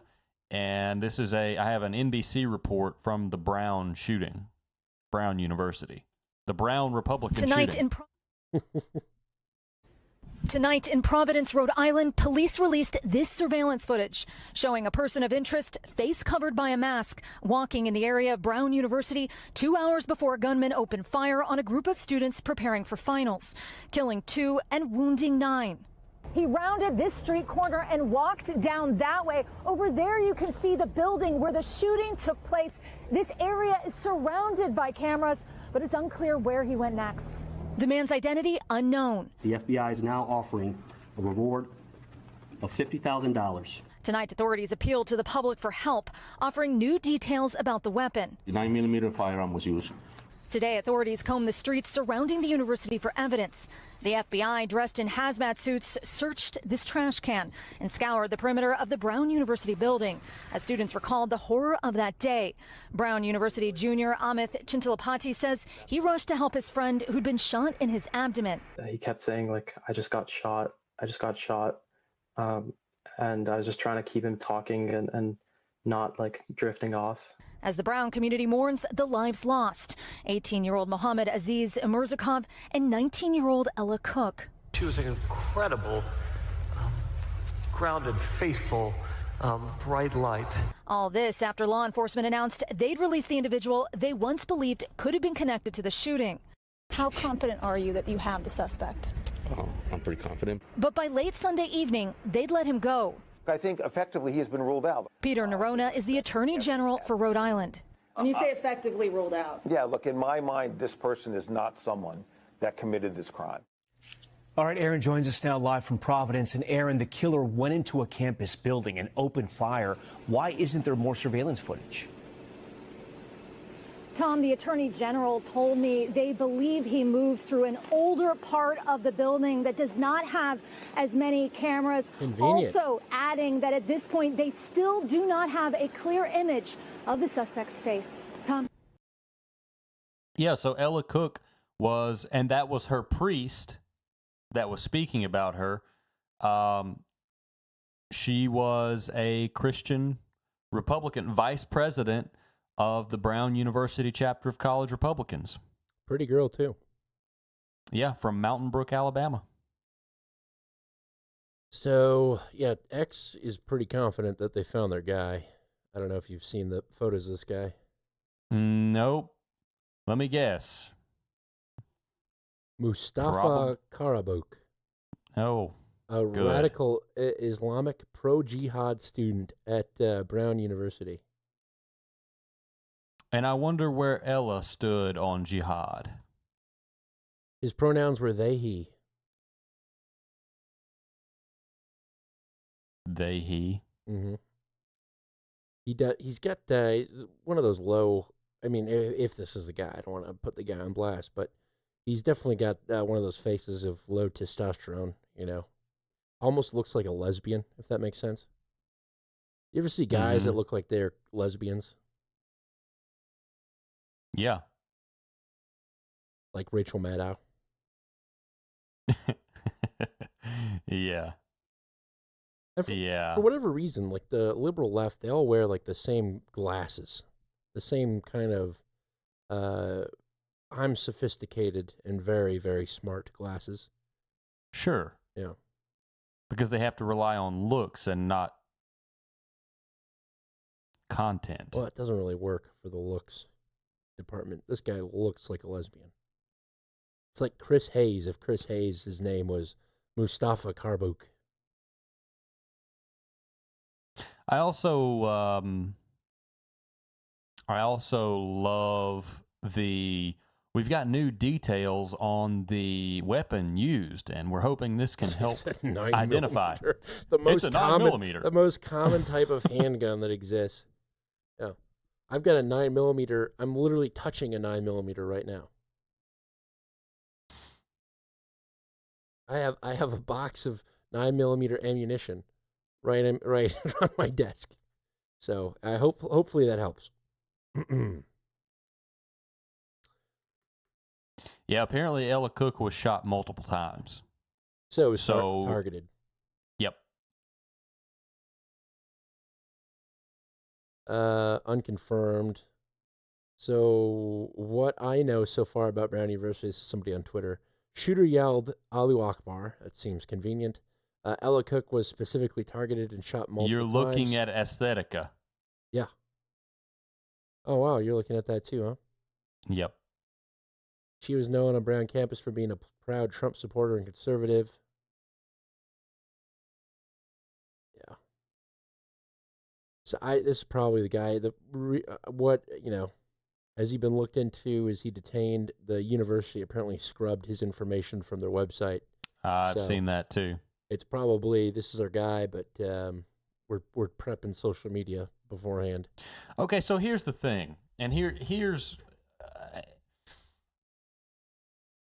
I'm going to give you a little bit of insight into my mindset at the moment. There is no tipping point where people stop apologizing for and hiding relevant information for oppressed groups that commit violence against non-oppressed groups. Well, you put it in those terms. There is not a tipping point. There's no point in which the people that are scrubbing information off of school websites or apologizing for acts of violence, there's no point where they wake up and say, wow, maybe my worldview is wrong and maybe it is bad that non-oppressed groups, innocent members of non-oppressed groups are being targeted and killed. That's not going to happen. There is no waiting it out. So do with that what you will, I guess. Like I said, I have a 9mm and a box of 9mm ammunition on my desk right here. That's not. Oh, society can collapse around you and you never have to use that. Right. I just use it to get home to my family and to keep my family safe. I'm pretty damn good too. You see that photo I sent you? Okay, so then who's at fault in the case of Ella Cook? Should her father have been with her at Brown University while she's studying for a final? Should she be expected to be militant in our society just to survive? I don't think that's fair. Well, I mean, personally, I believe everyone should be armed all the time. I don't want the women in my family to have to be armed, even though I feel like they have to be today. I don't want that for them just as a state of being. Well, I again, it's like my realist perspective of the world as it exists today. Get a gun. Keep a gun on you. But no, I see your point as to say, should her dad be there? I think after Charlie Kirk, we've learned that this administration is not going to do anything about it. You know, or they're not going to actually step up. You're going to get Turtle Island liberation people arrested, pretty much probably spun up just for saying, hey, look, we got these guys. And then you have Mustafa over here decide to end the life of somebody because he disagrees. You know, pro jihadist or whatever, LGBTQ member, that won't be amplified at all, right? So I'm at a spot where if the government's not coming, if no one's coming, I'm going to do what I can do myself to keep myself safe. But as far as solving the sickness of society, that is beyond my powers. The only thing I can do is pray to the Lord above, that he reigns in his creation a little bit, that the free will ain't so free anymore. Yeah. Okay. I do have more clips from the Brown shooting. This is a local Boston report, Brown University shooting report, CBS Boston. And I pulled this one before I pulled NBC. So there may be small differences, but there's probably going to be a lot of hashing out the same information. But there's some weird grammar in here that I had to clip this because I couldn't get over it. I isolated the weird grammar for afterward, but if you hear it and catch it the first time, that'll be sufficient. Okay. New developments in the shooting at Brown University. We now know the names of the 2 students who were killed there, but the search for the suspect continues. Thank you so much for joining us here at noontime. I'm Paula Eben.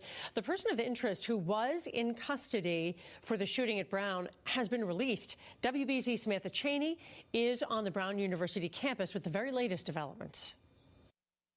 Well, this afternoon, CBS News has confirmed that Ella Cook and Mohammed Aziz Umorzakov were the 2 victims killed in Saturday's shooting on Brown's campus. Today, their lives are being remembered fondly. Ella Cook was one of those who was killed yesterday. And those of you who knew her, those of you who know her, she was an incredible, grounded, faithful, bright light. The absence of 2 students killed at Brown University Saturday afternoon is felt on campus today. He's kind. He reached out to me as soon as we got our roommate assignments. And then most important, he was just present. Freshman Kamari Mann says one of the victims, Muhammad, was his roommate.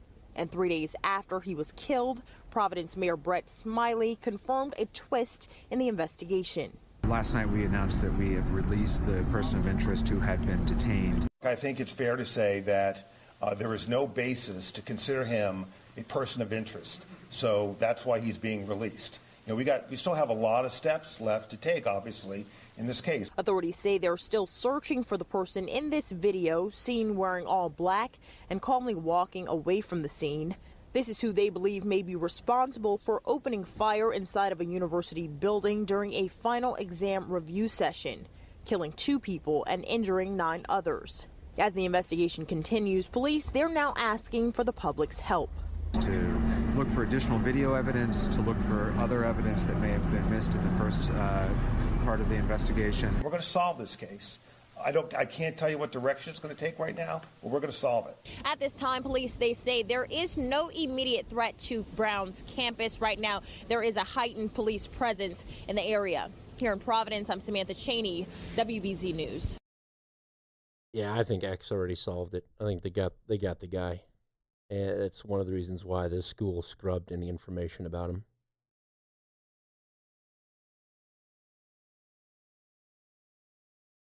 Body type, size, the fact that he's wearing a mask. You know, the blurry footage looks like a lesbian male. Yeah. Did you catch and I think it's just a product of let's call it a product of modern education, but did you catch the weird grammar in there? I missed it. Well, I've got an ISO, 2 examples of it. Okay. As the investigation continues, police, they're now asking for the public's help. At this time, police, they say there is no immediate threat to Brown's campus. The police, they are saying? Yeah. As opposed to the police force? No, the police say versus the police, they say. Twice. I don't know. Just stupid.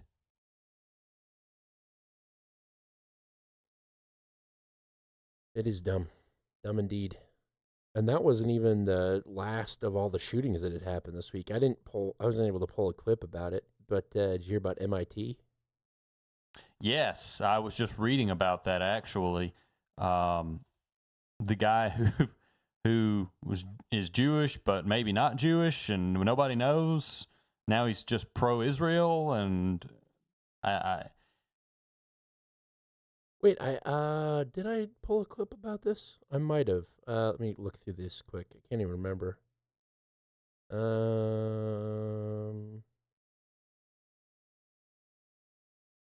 No, I didn't. Yeah, Nuno Lorario or whatever his name is. He became the director of MIT's Plasma Science and Fusion Center. He was shot to death in his home. Yes. Seemingly random break-in where this guy who is in charge of one of the top institutions in this country, nuclear research, gets killed. Yep. Lurerio helped illuminate the physics occurring at the center of fusion vacuum chambers and at the edges of the universe.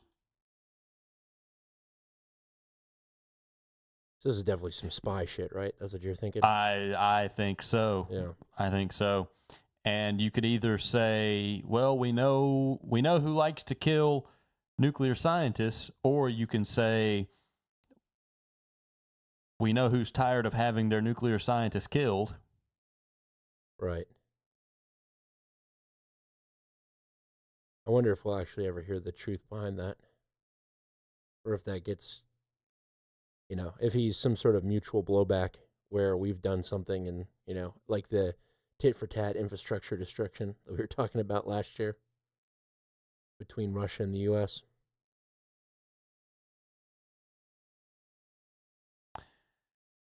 Yeah, you pointed out that he has a Portuguese name, and you're correct in that. His name is Portuguese. Doesn't mean he's not Jewish, but there's some debate over his ethnicity, which is it's also stupid in and of itself. The fact that he was a nuclear scientist is much more important. Maybe But he was, by all means, let's focus. England to become the president of Portugal, a very Jewish country of Portugal, like Scheinbaum down in Mexico, the very Jewish country of Mexico. That's right. Who knows? Yeah, that was weird.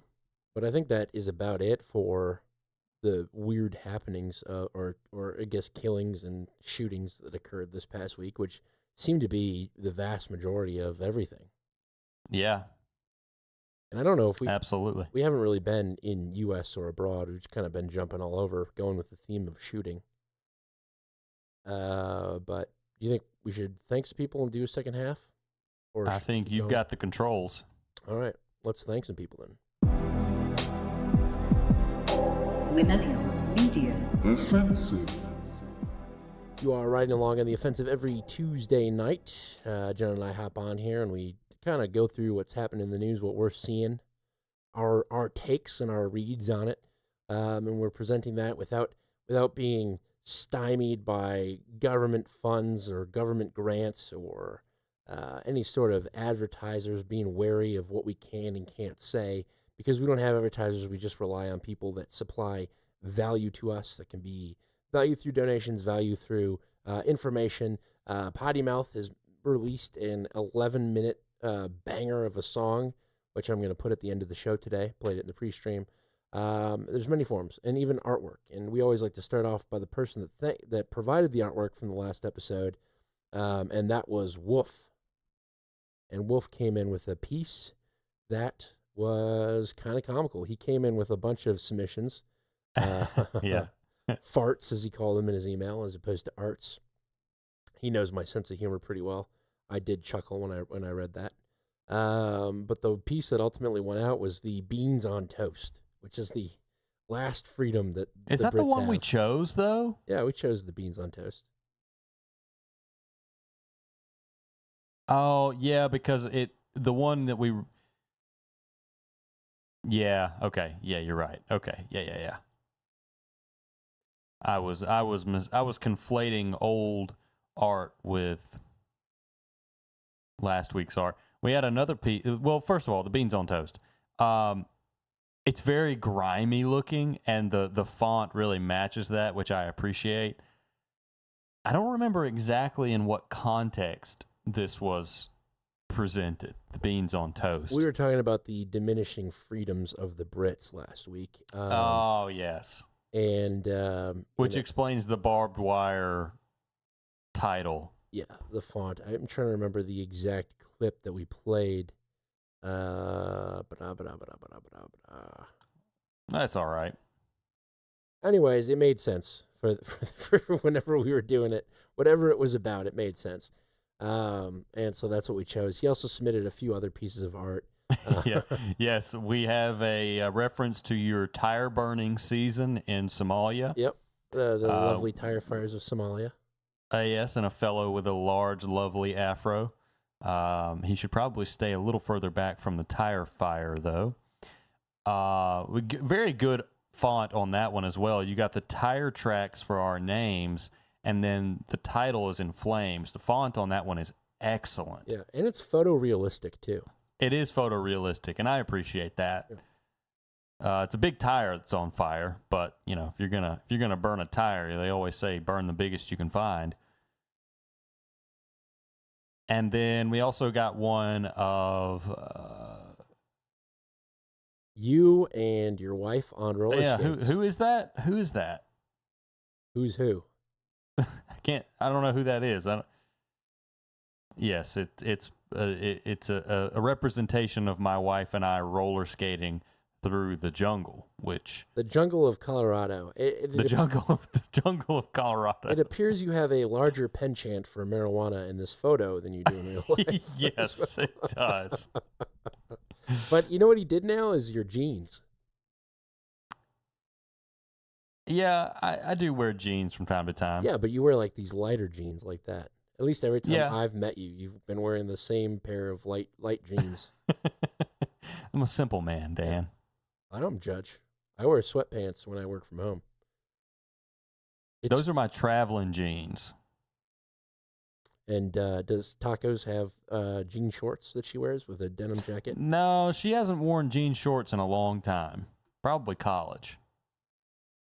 Man, jorts in college. That's the dream right there. You're a lucky man there, John. Yeah, good submissions. All of those were great. We gave you some ideas tonight, Wolf, but it doesn't have to be Wolf. Anyone that's listening that has an idea for potential art can submit it. You can win. Just so happens that Wolf is very good at it. So a steep competition, but lest ye not be discouraged, any mere mortal can win the competition. Moving on. Indeed. Moving on to our fiat donations, we had quite a few that came in. Starting off the top of the list is Trash Man, who came in through PayPal with $19.29, and he supplied no note. At least not that I'm aware of, Trash Man. If that is not the case and I missed it somehow, let us know. We'll get it taken care of. Then the Nail Lord of Gaylord came in through Venmo with $5, and it says, N-Log here, OTO. On offensive. Ooh, double one. I survived Nam. So, short story, N-Log has been in Nam for the past, Vietnam for the past 5 weeks. He goes, OTO, I survived Nam. Unlike my dad's friends in the 60s, that's terrible. Put this towards Dan's Netflix subscription so he has access to his trans shows. Very good. Thank you, N-Log. That's excellent. Glad that you're back. Potty Mouth came in through Cash App with $3.69, and he says, MMO ain't your average hoe. Thanks for another great year of entertainment. Merry Christmas and Happy Yule to you guys, your family, and all the members of the listening community. Thank you, sir. The gayest Yuletide you know. That's MMO. Thank you so much. And then Praetor Weirdo of the Not So Flatlands came in through Cash App with $3.33 and says, OTO. On the offensive. And then just as I started reading these, we got another one that came in from Susan A. with $3.33. And she says, y'all aren't worth less. I just have less. OTO. On the offensive. No value is too small or too small for us to not recognize or to appreciate. We appreciate you thinking of us in any dollar amount or any information amount or at all, just conversationally. Hey, how's it going? I got an email from Emily the Fed this week asking me about Nick Fuentes. She says, I keep hearing about this Fuentes fella. What's his deal? So it's kind of fun to talk about. But that does it for our fiat donations. All right. Trail Chicken comes in with 3,333 Satoshis, donating via Bitcoin through the modern podcast app Fountain. We have a donation from Fountain and one from CurioCaster tonight. But Trail Chicken comes in with 3,333 Satoshis. Says, OTO, hope y'all have a wonderful holiday. She sends a Christmas tree emoji on each side of a Santa Claus emoji. Are you taking the kids to see Santa Claus? Not this year. They're too young. Mm. We've barely taken them out of the house, let alone some creepy guy in a fake beard. I'll have to send you a picture of our encounter with Santa Claus this year. Were there tears? Oh, yes. Yeah. Those are the best. Those are my favorite. I thought Santa Claus was about to cry. Then Pfeiffer comes in with 2,222 Satoshis with a treatise on Somalia. Says, everyone accepts Somalia is a stinky...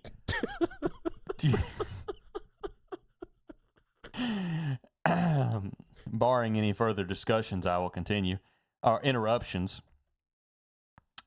Everyone accepts. Is Pfeiffer Somalian? I'm reading ahead here. He's Everyone not. I've met him. Everyone accepts Somalia is a stinky poop hole country, but nobody asks why or why they're here. Could it possibly be related to being bombed by every U.S. president going back to Obama? That certainly makes it hard for a people to thrive and does not make us responsible for the refugees. And crap, Trump has conducted more airstrikes on Somalia just this year than Obama and Biden combined, so maybe we should award him the piss prize for his part in its status. I agree with your sentiment, Pfeiffer. We have been hammering Somalia, and it's because we want some of that sweet, sweet coastline. We want access to it, and the only way that we secure access to it is by killing the jihadis in Somalia, even though they've made more ground in Somalia this year with the airstrikes, in spite of the airstrikes, I should say. And they're now present in cities that they were never present in. They've expanded into cities that they never had a presence in spite, again, of the Trump airstrikes. Best way to expand ISIS is to kill people's dads. Oh, well, yeah, that's or their children or wives or dogs. Yeah. But yeah, Pfeiffer, point well taken. We definitely play a role in the coming of the global favela. I mean, we wouldn't be in the situation that we're in now without the fact that we helped create it. We have a hand in creating it, and I don't ever want anybody to think that we neglect to point that out. It is years and years and years of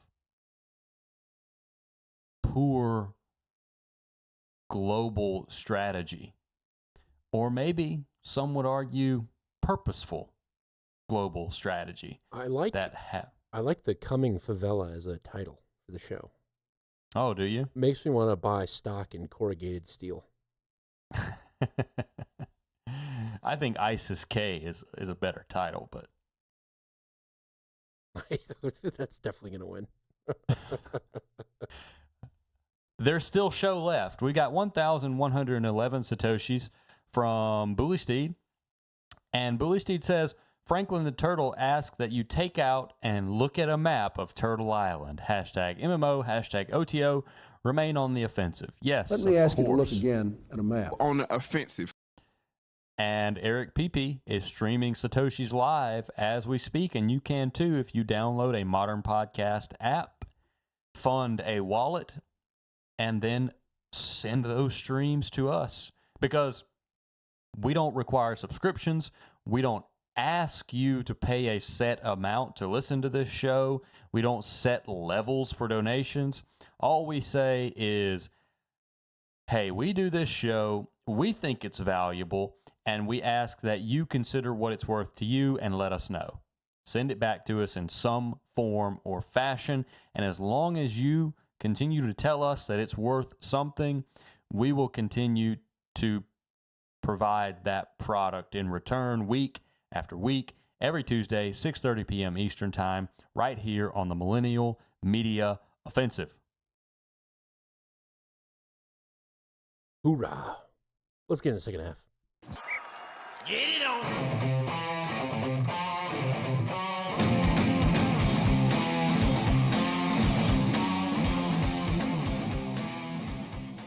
Yeah, I've been looking at this map, and I'm pretty sure we covered it, but that's why we carved out Djibouti. Because yes, we have discussed this. Yeah, we carved it out of Ethiopia and Somalia and said, you know what, this is an African nation now. Y'all are crazy. And we're going to build military bases here. And we're giving it some crazy names so no one will suspect us. You think? Oh, this is definitely an African name. Yeah, Djibouti. Yeah, that's we didn't come up with that. That's a real thing. Yeah, it's right below your titties. Damn, that's funny. I love that.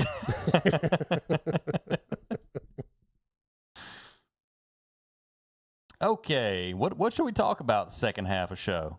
Well, right off the bat, I got a quick one from Euronews, but it's based here in the U.S. about a designation, a new weapon of mass destruction that we have to look out for. Oh yes, we've talked about this weapon of mass destruction. I fear many times, but now it is designated as such. And fun fact, somebody that listens to the show and is a friend of mine, while Trump is making this designation, his cousin is standing directly behind Trump because he was also there talking about the border security, and this guy's we've got men on the inside. Yeah, it was funny. He's like, "That's my cousin right there." I was like, "Sweet." So does he listen? Yeah, I know. I was like, "You should tell him about the show. Slide it to Trump. See what he says." And he's like, Here we go. I could see Trump. They want me to do an interview? I'm not running for president again. Right. Did I ever tell you about Crooked Joe? Sleepy Joe? U.S. President Donald Trump signed an executive order on Monday designating fentanyl as a weapon of mass destruction. The term weapon of mass destruction has typically referred to nuclear, biological, chemical, or kinetic threats that are capable of inflicting widespread and lasting damage to a population, infrastructure, or environment. If this were a war, that would be one of the worst wars. I believe they killed, over the last 5 or 6 years, per year, 200 to 300,000 people. These are a direct military threat to the United States of America. They're trying to drug out our country. The decision comes as the U.S. military said it attacked 3 boats accused of drug trafficking in the Pacific Ocean on Monday, killing 8 people. According to the military, the strikes targeted designated terrorist organizations. Trump also justified the attacks, saying it was necessary to curb the flow of drugs into the United States. The Trump administration has come under increased pressure from lawmakers who have questioned the campaign's legality and oversight. So fentanyl is declared a weapon of mass destruction. Clearly here, this is a pretense for future military action, similar that we're seeing in Venezuela. You know, a lot of, pretty much no fentanyl comes in through Venezuela. It's pretty much all cocaine. But I can see this being used as a pretext for other stuff in the future. I think something's being lined up here. And I have to imagine that somebody in the Bush administration is kicking themselves for not thinking about this earlier, thinking of this tactic sooner. When saying Iraq or Afghanistan have weapons of mass destruction, you change the definition of weapons of mass destruction to anything that they have. Yellow cake, uranium, whatever. Yeah, the yellow cake, yeah. Remember the yellow cake? Anthrax. I remember living in my house and hearing about Bush being right on Fox News because they found the yellow cake. And it was like, maybe. But, yeah, changing the goalposts. that I think the second most common was the sarin gas. Yep. So I think that's what's kind of happening here. We're changing the definition of something. There's some law somewhere that says something about weapons of mass destruction being used to justify other actions, and so I think that's the playbook here. I think you would, and I think we would be well advised. I think it'd be a comfortable bet to say in the wake of this change in designation, you start seeing land strikes in Central and South America. Yeah, something along those lines. Yeah, you're going to start seeing shanty shacks in the forest just get blown hundreds of feet into the sky. And it's going to be Pete Hegseth standing over videos of this with his one too many buttons on his shirt undone, claiming about how this is making Americans safer. And you know what? Maybe it is. But all I've ever wanted was a declaration of war. Why can't we just let Congress make a declaration of war and make it legal?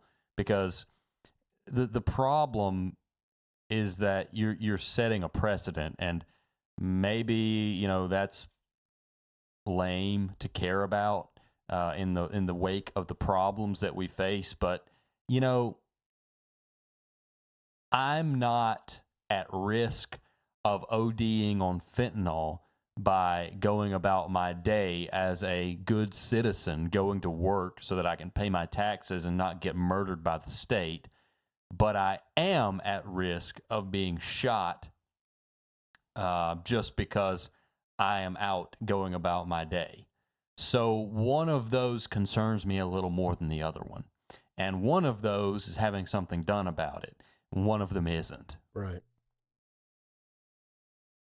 Well, as long as we're kind of on South America, because I think we both agree that this is leading to something that is kind of about this Western Hemisphere conquest that we're on, brought about by Lil Marco, who wants nothing more than to rule all of Spanish South America, pretty much.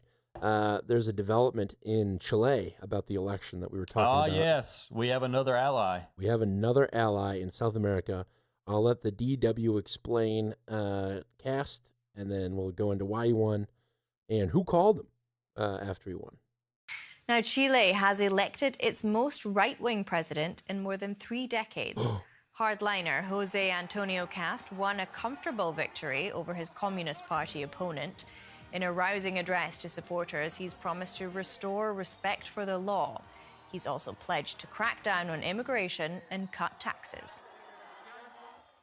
DW correspondent Jacinta Molina in Santiago de Chile told me more about what Cast's victory means for Chile. This is a significant Wait shift to the right. I love that the definition, the characteristics of the hardliner, right, against the communist. Yeah, the hardliner is for respecting the rule of law, limiting immigration, and cutting taxes.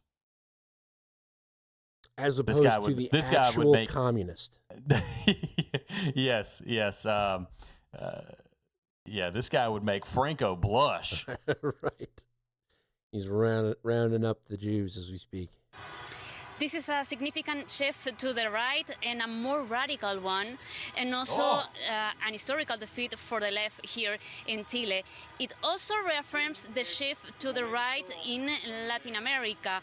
Jose Antonio Cast, it's now the most voted candidate in reaching the presidency here in Chile, and that was mostly because of compulsory voting. On the other hand, Cast will become the first politician that has supported and defended the dictatorship of Augusto Pinochet that reaches the presidency. That means the end of the division of dictatorship and democracy in this country that marked the last 30 years of politics here in Chile. Cast won in all of the regions in Chile, and as I said, also it's now the most voted candidate in the country that wins the presidency. Yeah, so they have compulsory voting, as you heard, which means everyone in Chile had to vote. No. Well, yes, it means everyone in Chile has to vote, but it's well documented that in places with the compulsory voting, especially in South America, what happens is you have canvassers that go around and buy people's votes. Yeah. Literally buy people's votes. So what this tells me is that we have poured money into Chile to buy up these votes for this guy. He won every region. Yeah. But yeah, you're correct. And she said, it ends this 30-year tradition of a division between dictatorship and democracy because this guy evidently remembered fondly the dictator that previously held power in Chile back in the, I guess, late 90s, early 80s. So there's that. But why did he win, other than the U.S. pouring money into the election? And what is the relationship with the U.S.? I think you'll find interesting who called to congratulate him. And what do you think has led to the victory of this far-right candidate then? This is his third attempt to reach the presidency, and we have seen now that one of the main concerns among Chilean voters was crime and migration, and he actually has a tough stance on this issue. He actually focused in this campaign on these topics and left behind other issues that were also prominent in his other attempts to reach presidency, such as his opposition to abortion in all circumstances, also family values. All of that was left behind this year. Family values is the buzzword that is like the right-left kind of connotation that they use. Family values, when used on the left, means anti-gay. Just a heads up. And according to some analysts, that helped him to portray himself as a more moderate politician in this occasion, also in light of these big concerns of security that Chilean voters has this year. That's very interesting. And we've now seen that U.S. Secretary of State Marco Rubio has already congratulated the right-wing Chilean president on his victory on the platform X. In your view, how can this election result today affect and even change the U.S.-Chilean relationship? I think it can change it significantly because, first of all, Cass is a supporter of Trump, and he has said previously that in the case of a potential intervention of the U.S. in Venezuela, for instance, he will support that idea. On the other hand, in the last days, we heard from the ambassador to the U.S. here in Chile complaining about the relationship between the two countries under the ongoing government of President Gabriel Boric. He actually said that communications were cut after Trump took office. Yeah, I just cut it off because she just goes on and on. Yeah, so Marco Rubio calls. Chile is a big win because now we've secured pretty much the entire west coast of South America. We've got Chile on board, Peru's on board, Ecuador is on board, and Colombia's on board. That's the entire west coast of Colombia. Argentina is a vast majority of that southern part of the East Coast. They're obviously on board with Malay. So now it's really just Venezuela are the hardheads, and then places like the Amazon don't really matter, and then it's going to be Brazil, which is the big one, the BRICS member. Yeah, but Brazil, Lula has proven in the past that he's willing to walk a line. Yeah. So I don't think Brazil will cause too many problems for us. Then oddly, Paraguay. Didn't we find out that Paraguay was the most economically or financially sound country in all of South America? I think as GDP, as far as GDP goes. Yeah. So we're pretty much locking up South America left and right. It's just Venezuela. And, there's really the reason we're shooting down drug boats, and we've alluded to this before, but it should be all but confirmed to everyone now, is that Maduro's got to go. That's the only thing. We want Maduro out. Period. Yep. So, okay, what's the, when Colombia sees what we do to Venezuela, do they fall in line? And is that the final piece of the puzzle? Or how does this play out in your mind? Colombia is pretty much on board. So they do drug traffic, but they, like I said, they play ball with the United States. Their leadership is not actively hostile towards the United States. So I already count Colombia as one, pretty much, because it's really not about drugs. It's just about exerting U.S. dominance over South America. Did you mention that we recently reestablished diplomatic ties with Bolivia? I didn't mention that. No. That's a fact. There you go. So you got I think Trump's like, whatever, Marco, you do South America. You do your thing. Meanwhile, we're trying to also continent hop over to Africa as well. The Nigeria thing, I didn't hear anything out of Africa this week. No, after that Benin coup, it went quiet. Kind of faded off. Yeah.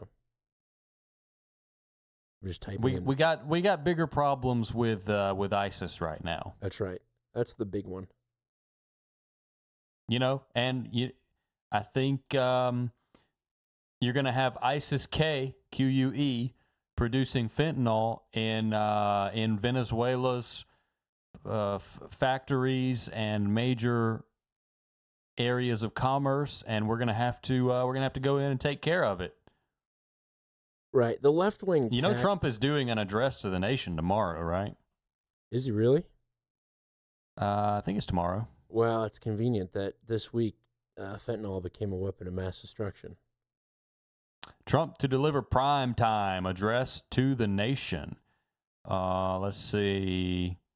What time is prime Tomorrow night, live from the White House, 9 p.m. Eastern. Okay, good. I have we're going to go to Costco with the kids tomorrow night. I don't want to miss that. Costco's, it's a big happening in this house. I would, I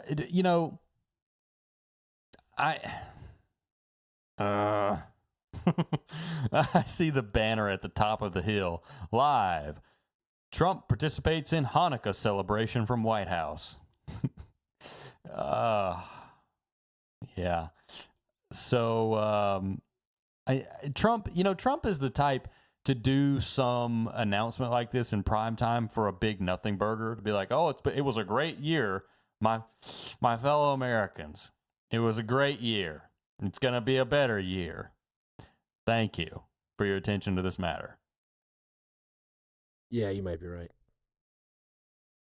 But he could also say, here's a live video feed of Pete Hegseth dropping a pear on Nicolas Maduro. Here's Pete Hegseth beheading Maduro. That's why we've been spinning up the Twitter algo, so you guys are used to this stuff. That'd be something. I would actually search for that video, just for the hell of it. But yeah, it's interesting. Well, on the Venezuelan front, the South American front, I have some clips about the tanker wars. We seized a tanker off the coast of Venezuela, and to me, I like your coverage of fentanyl being designated a WMD. I think that brings a certain level of severity, but this is another level of severity that we haven't really seen yet. But now, we are seeing it. This is a clip from CBS. Skipper seized. CBS. An oil tanker seized off the coast of Venezuela is heading to a U.S. port. The large tanker known as the Skipper was intercepted on Wednesday during a joint operation by the Coast Guard and the Navy as part of President Trump's effort to ratchet up pressure on the Venezuelan regime. For more on the growing tensions with Venezuela, I want to bring in Margaret Donovan. She's a former attorney for the U.S. Army JAG Corps and a former assistant United States attorney for the United States Attorney's Office District of Connecticut. Margaret, thank you so much for being here. So the warrant and the affidavit authorizing this action remains sealed. Typically, what is the legal justification for a seizure like this? Sure. So it sounds like that the seizure was based on sanctions that past administrations, I believe the past Trump administration, had in place either on Iran or on Venezuela or both. And so the seizure of a vessel like this, subject to sanctions, in and of itself is not extraordinary. And in fact, I think it's significant in this case that the rule of law appears to have been quite closely followed. The DOJ obtained a warrant from a federal judge, coordinated with interagency partners, and did this all without killing anybody. So in and of itself, I don't think standing alone, this is that extraordinary. It seems to have followed the typical procedures for a seizure. I feel like I've heard that before, this exact clip, like where they were surprised that the rule of law was followed. Well, the lady you heard was Margaret Donovan, former JAG officer. And I was kind of surprised. CBS has a serious guest, and so happily surprised. And she's going to give us some notable aspects of this seizure. What I think makes it notable is twofold. One, it is the timing of the warrant when it was obtained. Sounds like, according to reports, was maybe 2 weeks ago, which was just about the time that the story broke of the September 2nd strike in that region. And two, the timing of the seizure in general is almost like an exclamation mark at the end of a series of escalating events. But overall, I actually think it's a good thing that we have followed the rule of law, apparently, thus far, in seizing the vessel. And we're able to do it without resorting to lethal force. This is probably one of the more strategically informed and more aggressive approaches to dealing with bad actors like Venezuela or Iran. I remember now. Yeah, we're the Houthis. Because the video of us on helicopters dropping troops onto a ship came out, and it was like exactly the same MO as the Houthis boarding the ships in. Yeah, you know, the funny thing about it, this tanker is as big as an aircraft carrier. It's got a helipad. Yeah, it didn't stop us from hovering 2 or 3 Blackhawks over it, and a bunch of, I'm imagining, Special Forces or Delta Force guys hopping out of it onto the ship, or Navy SEALs even, for that matter. Probably Navy SEALs. Yeah, I think so. Yeah, if you can find the footage of that, it's kind of entertaining. Bump that up against the Houthis boarding a ship footage, and it's like identical, except for... but the Houthis' video quality was better. Yeah. Except the only difference is the image quality and AKs versus ARs. Right. The kit is significantly better. Exactly. Okay, so let's hear her give us the distinction between the property that is the tanker and the property that is the oil. White House Press Secretary Caroline Leavitt said Thursday the U.S. would seize the oil on the tanker after it goes through a legal process to do so. What does that look like? So you can seize the tanker itself by getting a seizure warrant, but in order to actually use what you have seized, you need a forfeiture warrant. You need to actually have a judge deem that whatever you seized is forfeitable to the United States. So I suspect that that is what Ms. Leavitt is referring to, that they would need to go through that additional process to do so. Now, it's worth noting that the reports indicate that the oil was Venezuelan oil, but the tanker itself was effectively stateless. As I understand it, it was flying a Guyana flag. The U.S. confirmed that actually this was not Guyanese, and therefore the vessel was more or less stateless, which again provided a colorable legal basis to board a vessel that was not actually formally affiliated with a nation state. Margaret Donovan, thank you so much for coming on. Thank you. It was definitely, in my read of that, it was definitely a Venezuelan tanker, but they were flying a Guyanese flag to avoid what happened. It was a shadow fleet. Yeah. We're not from this country. We're from this country. It's like India and Russian oil. Yeah, and Iranian. Yeah. You maybe heard her mention Iran in that report. She is of the opinion that this is not only an attempt to rattle Venezuela, but also to get at Iran as well. You know, we had our qualms and our questions as to how effective that airstrike was on Iran back in the day, but it actually seemed to be pretty effective. Iran is in a terrible state right now. So we're told. You're thinking about the water? Yeah, I know some Iranians. It's pretty bad there. And you have this firsthand? Secondhand information. Well, yeah, I know okay, yes. Yes, Dan, you're coming to us from Tehran. Can you hear me? Well, I guess it's technically third-hand information. Oh, here we go. Sources say. My sister-in-law's father. Sources say. I trust my sister-in-law, and I trust her father. Okay, very good. Well, it's. I saw those reports, and of course I was skeptical. But okay, duly noted. There you go.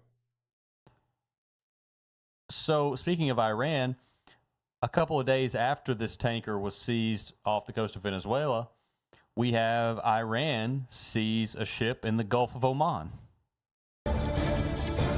Oh my God.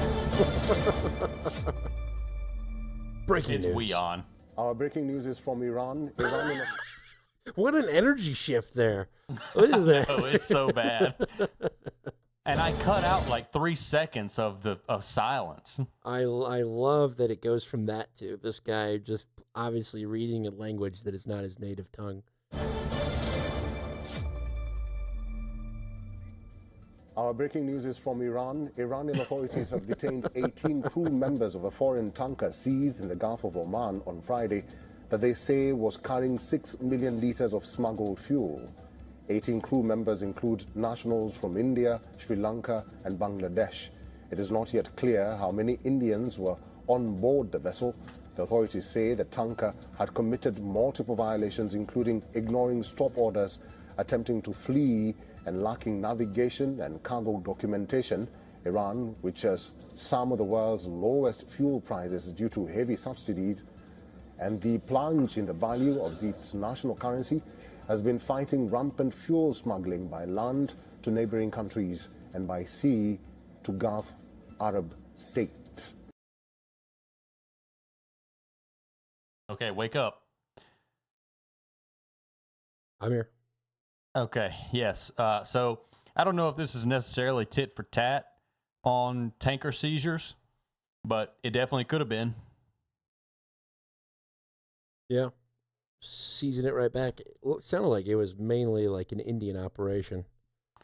Yeah, and that's what makes me think this is truly, potentially an anti-smuggling operation by Iran. And if they're truly in dire straits economically and civically, then they would crack down on the smuggling. Right. So that kind of plays into at least my worldview of Iran. Oh, cut out. Interesting stuff. Yeah, absolutely. I have one more segment on immigration. Okay.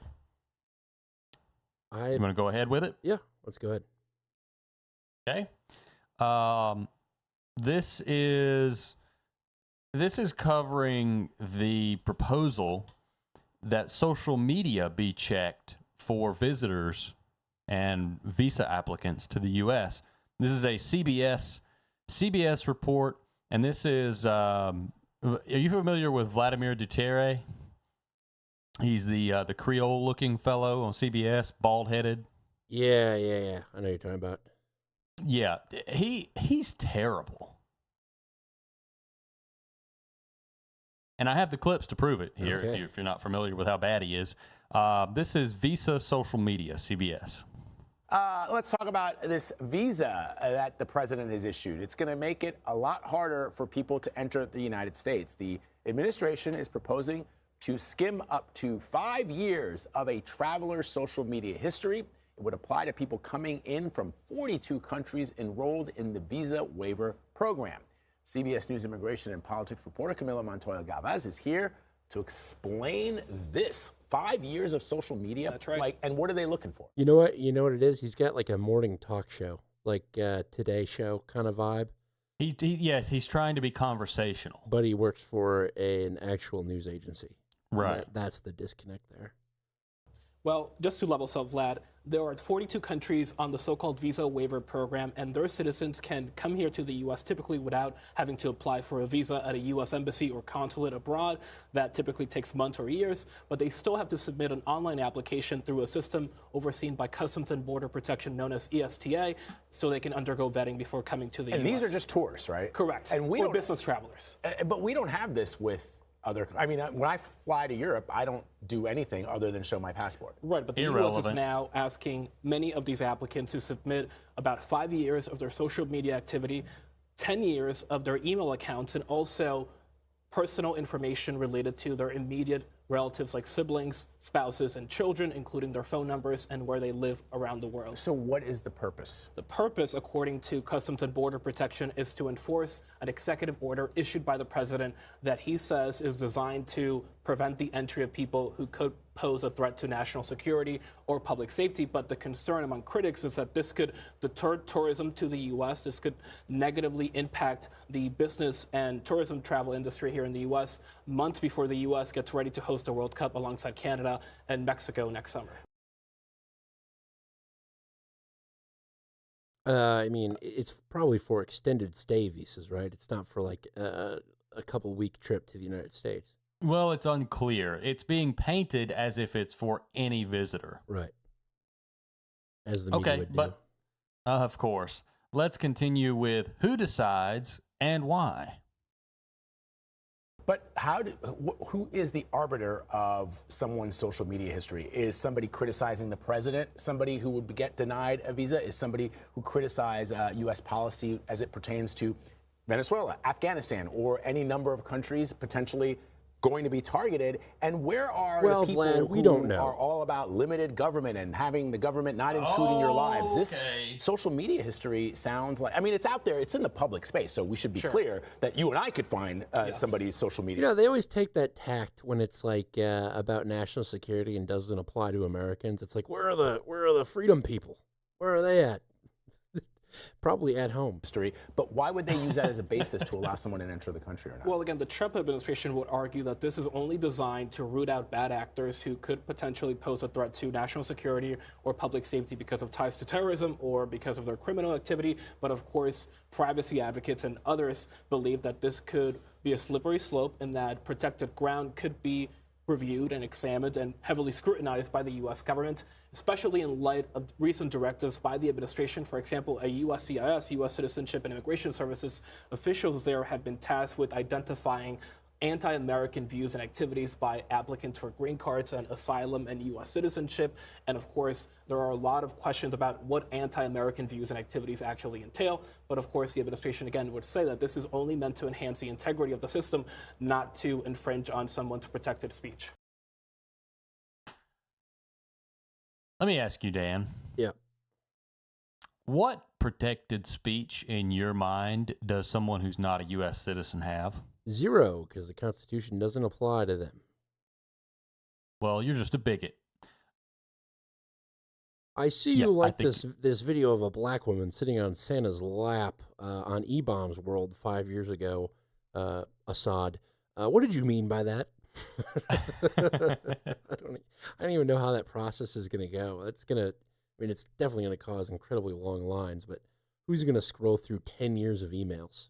Oh, nobody. Palantir's going to produce an algorithm that goes through these social media platforms and pulls out anything that could be flagged. We looked for bomb. We looked for 9/11. We looked for yellow cake uranium. All of those. And we also looked for Alex Karp. That's right. Did you have any memes? Did you have any memes of J.D. Vance on there? What are your opinions of sword ownership? Sword ownership? Yeah, have you seen the videos of Alex Karp and his sword? I don't even know who Alex Karp is. He's the CEO of Palantir. Oh. Sorry. There's so many names floating around. Have I told you that I recently had 2 children? Yes. Do you know their names? Easy. Yes, I do. It's not Alex or Karp. Yeah. Okay. So I couldn't help but pull this last clip from the CBS report, and I tried to title it something else, but in the end, I just ended up titling it "Awful Product." So remind me again what the administration said about what it hoped to do with people who were undocumented in this country when the president was campaigning. Something about only the worst of the worst and criminals and Remind me what he Oh, said and what a ultimately terrible. transpired. Are we Well, doing the president shtick? promised on the He is. campaign trail to oversee the largest deportation operation in American history and to mainly focus on the worst of the worst who are here illegally. But what we have seen is that while some individuals here illegally who have also committed serious felonies have been arrested and deported by ICE, we have also seen a broadening of the scope of immigration enforcement in this country, and many immigrants who only face civil immigration law are being swept up, arrested, and deported from the country despite living here for 20 years and not having a criminal record. We have seen some DACA recipients being arrested after traffic stops. And of course, the administration would argue that even though they promise to only go after the worst of the worst, or at least to focus on that population, anyone who is in this country illegally is deportable and fair game for enforcement. Okay. Hold on. I need to harken back. Am I being scrutinized because I don't understand that I didn't know the meme of the CEO of Palantir owning swords? Yes. That's insane. That is insane. That's nuts. Okay. I just wanted to get that out. All right, go ahead. Well, wait until you discover the chair yoga memes. Oh, God. I search Alex Karp and I see the chair yoga instantly. Yeah, it's pretty funny. But, yes, this Vladimir Duthier, he's got to go. If CBS wants to improve their product at all, he's got to go. It's terrible. Yeah, that whole, didn't they say this? in that weird package. Also, Vladimir, if I say at Christmas dinner, I'm going to have some of that Martha Washington after we eat, and then I also eat a piece of apple pie or pecan pie, that doesn't make me a liar. Right. The worst of the worst. Well, and didn't they say they were only going to do the worst of the worst? No, they said they were going to do the worst of the worst, not only. Yeah, fair. That was established. They were starting there. Right. But I've got something that may even be worse than Vladimir Duthier. I have a constitutional law professor. Nadine Strawson is her name. And let's listen to her explanation of what the First Amendment covers and why it covers, and, you know, just listen to her approach to the First Amendment and tell me what you think of it. Well, to discuss the potential implications of what for now remains a proposal, we're joined by Nadine Strawson, Professor of Constitutional Law at the New York Law School and former President of the American Civil Liberties Union. Nadine, thanks so much for being with us on the program. We're talking about an awful lot of information here. How exactly would this proposal work in practice, and what specifically will be examined in these applications for entry to the US? Thank you so much for discussing this important issue and giving me an opportunity to weigh in, Sharon. That's a long intro for saying we don't really know. This will give enormous discretion to those who are administering the program. There are no specific criteria. There are only very vague terms that are associated with the program. National security, looking for people who will potentially supposedly pose a national security threat, but doing so only by looking at their expression. Now, presumably, if you look at how the Trump administration has administered similar programs in the past, they are looking for criticism of the United States, for criticism of Trump administration policies, for dissent. This is the lifeblood of free speech and of our democracy. Therefore, first, I hope that this proposal will not be approved, that there will be so much opposition from a constitutional perspective as well as from an economic perspective. But if it should go into effect, I am quite confident that it will be found unconstitutional as violating the First Amendment. To be clear, the First Amendment protects not only the right of speakers to convey information and ideas, but the right of listeners, including full-fledged American citizens on American soil have a First Amendment right to engage in communications with those who are seeking to visit our country, first via social media, and secondly, by their presence in our country. No. So the violation of the First Amendment, the way that she snaked it in there is, well, you have the right to hear stuff. So if you're an American and we're bouncing these people out of the country before they come in, that's how you're violating the First Amendment. The First Amendment does not apply to non-citizens who do not reside in the United States. So Right. if you're trying to come to the United States and you do not reside here, the First Amendment does not apply to you. Her argument is around very weak legal creativity to suggest that, well, if we don't let these people in, then Americans can't hear what they have to say, thus violation of the First Amendment. That's insane. It really is. She was the president of the ACLU. I mean, unreal. Yeah, the worst aspects of liberalism really have damning assumptions underlying them. And the assumptions that all of these people are making that are critical of this policy is that there is so much problematic rhetoric present in the social media accounts of people who will apply for visas or come to visit that it will effectively shut down American tourism. Right. So their assumption is a baseline poor, if not worse, opinion of people who are applying to come to this country. Well, like you said, she thinks it's going to be anybody that's ever been critical of Trump, anyone that doesn't own a MAGA hat, they're going to be rejected. If they have a JD Vance meme on their phone, it's instant out. Yes. Well, they told us it was coming. They did. They told us that one unnamed French scientist was denied because of the meme on his phone.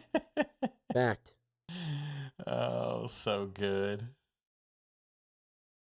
The world is nuts. The world's going crazy in front of our very eyes. And that is Dan's version of blackpilling. That's right. Well, here's a black pill for Europe. Just a quick one-hitter from Euronews. Is the EU trying to control your wallet? Yes. More government control over your wallet, less freedom, or even instant account freezes. These are the rumors that have been circulating for months on social media about the so-called digital euro. But do these rumors actually have any basis? For now, cash is the only way for the public to hold central bank money. But the proposed digital euro would be a digital form of cash issued directly by the European Central Bank and national central banks of EU member states, designed to complement physical money. The digital euro supporters say it will still offer people a level of protection. On the other hand, some experts warn the digital euro could carry a risk of tracking while cash remains largely anonymous. On its website, the ECB says a digital euro would reduce dependence on non-European providers. The private digital money market is largely dominated by US giant MasterCard and Visa, which handle more than 70% of card payments in Europe. Commercial banks, meanwhile, are showing strong resistance to the digital euro. The head of the French bank Crédit Mutuel, Daniel Ball, said the digital euro doesn't answer any demand from citizens and described it as a solution looking for a problem. The ECB plans to start testing the digital euro in 2027 and launching in 2029, but only if lawmakers give the green light. It's interesting that Euronews would use the tact of saying, well, all these card transactions in Europe are owned by these American firms. Don't you want those card transactions to return to EU soil? Yes, and go straight into the pocket of Ursula von der Leyen. Yeah, meanwhile, the French guy's like, this is a solution looking for a problem. We don't need this. Because it's obviously going to change their shady tactics as well. So it's kind of funny because no one wants the status quo to change except for the EU, Ursula von der Leyen, or Brussels, period. And then there was some talk about security guarantees this week. where the U.S. was apparently giving Ukraine Article 5-like security guarantees, and Zelensky wants U.S. boots on the ground. This was coming out of the DW, and everyone was all happy. Oh, we've solved 80% of the crisis. These is really looking good. I'm not going to play any of those clips because that all went out the window today after I cut them when Russia came out and did this. Another EU news hit. Russia will not accept any compromise regarding the occupied territories of Ukraine, the country's deputy foreign minister said on Tuesday. He said Moscow has not scaled back its demands and wants to retain control of 5 Ukrainian regions, these being Crimea, Donetsk, Luhansk, Zaporizhia and Kherson. Aside from the annexed Crimea and all of the Luhansk region, Russia does not control the entirety of any of the other 3 areas of Ukraine. In Zaporizhia and Kherson, Moscow forces do not have control of the regional capitals either. The Kremlin also said on Tuesday that Russia is unlikely to participate in any possible Christmas truce. Following the Ukraine-US talks in Berlin, Ukrainian President Volodymyr Zelensky said significant progress had been made. Zelensky said that Trump's team had, quote, heard of Ukraine's and Kyiv's positions, which they will now present to Russia. So there's that. So what your millennial media offensive has been telling you for months. Exactly. This is what happens. They meet in Germany. A bunch of agreements are made. They peel back this pro-Russian 28-point plan a little bit, and then they present it to Russia the next day, and Russia's like, no. So no progress has been made. The war will continue as scheduled, and Europe is still crazy. The end. Got any more? Now with digital wallet. Yeah, digital. The digital wallet. Are they seeking to control your wallet? Yes, they are. They are. Buy Bitcoin. Buy Bitcoin Europe. Buy Bitcoin America. Buy Bitcoin Australia. Leave Australia. Or as John G. Do says, don't come to America. We're going to be just as bad as Australia soon. It's awful here. Stay away. That's right. No, we actually want people like you that listen to the show. Not you feds. Not you handlers.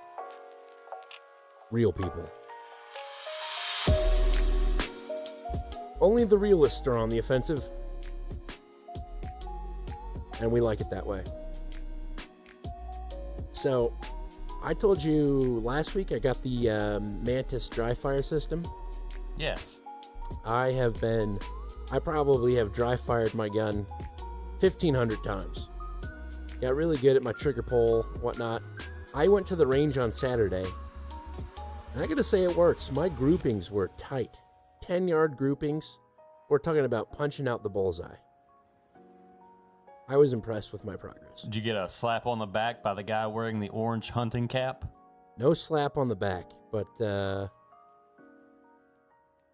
every time I go there, there's kids, probably 18, 19, renting a gun. It was funny because when I was trying to get my ID back after going to the range, because they take your ID in case you shoot at everybody, there were 3 people waiting in line to buy Glock 19s.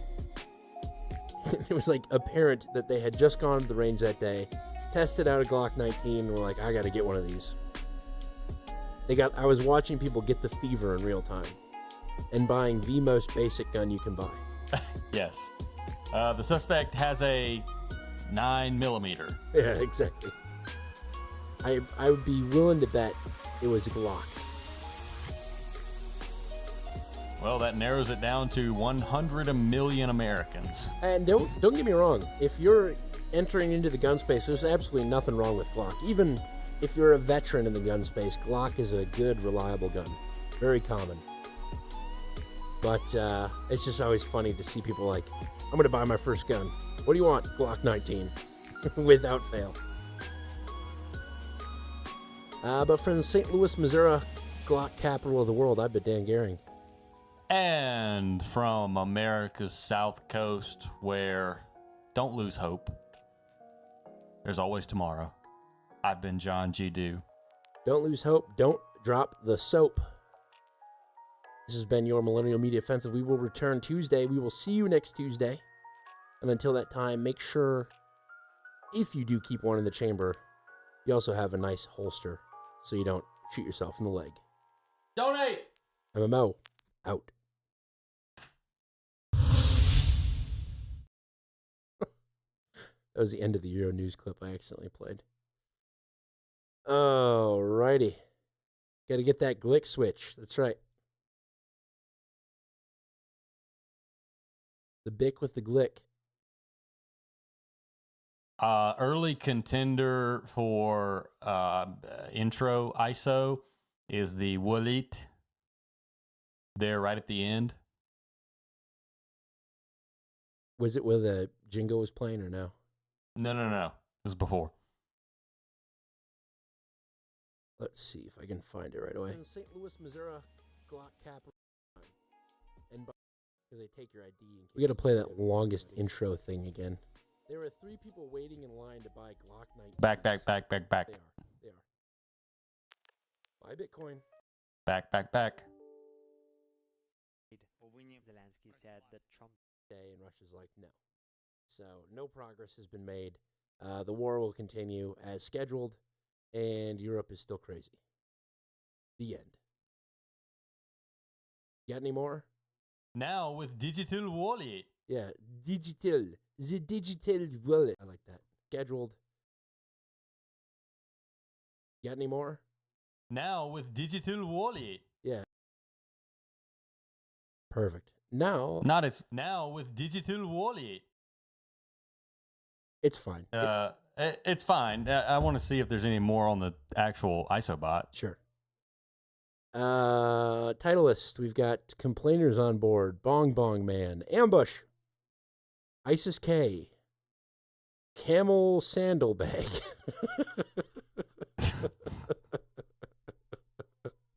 Media service no one watches. It looks like a turtle. 47 Desert Lizard Way.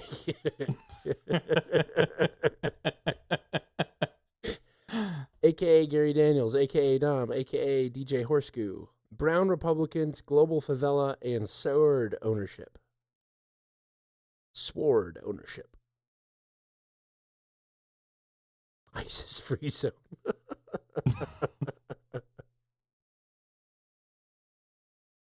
Turtle in the basement making bombs. Like that. Ooh. Some strong contenders for art tonight. I haven't looked yet.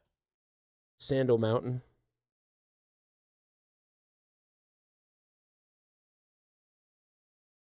I don't get Sandal Mountain. It is titled... Oh, is it a Jew joke? I think so. It's titled 6,000. Oh my God, that's terrible. Terribly funny, but terrible nonetheless. Because I never hit a beach. Oh my God. I don't get that reference either. I'm laughing because I'm overtired. Don't rod of God me, Israel. Millennial Media Offensive. ISIS Free Zone is funny too.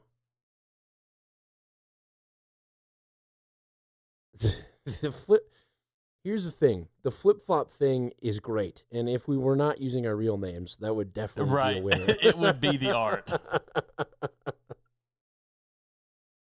The turtle in the basement making bombs is funny. Franklin makes bombs. He also uses a very Teenage Mutant Ninja Turtle font. At the top. I like it. Yeah. And then there is the where are the Houthis now? With the guys just hanging off of the helicopter. I love it.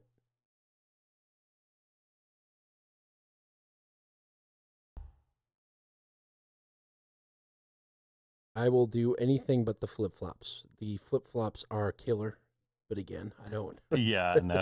A little too on the big nose for me. I think it's between Franklin and the boat. Yeah, I'm with you. And I'm leaning toward Franklin.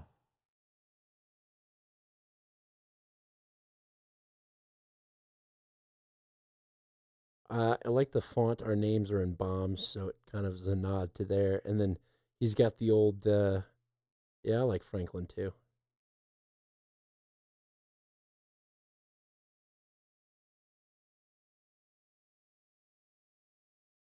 Franklin changes his pronouns.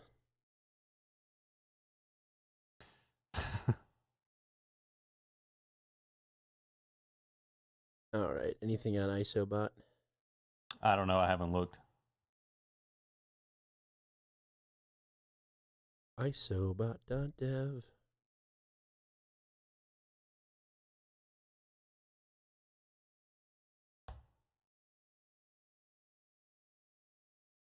Very vague terms that are associated with the program.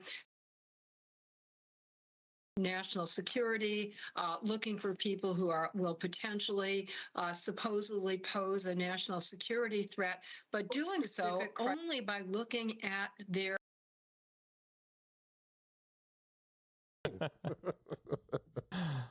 Yeah. It's right below your titties.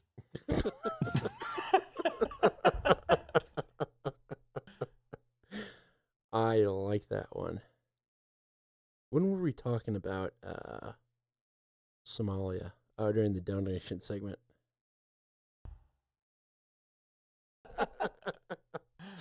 That's nuts. Okay, I just wanted to get that out. All right, go ahead. Got an ISO.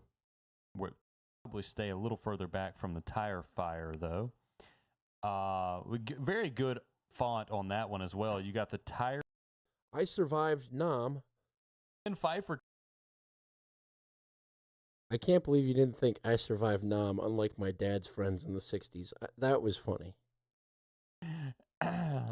Barring any further discussions, I will continue.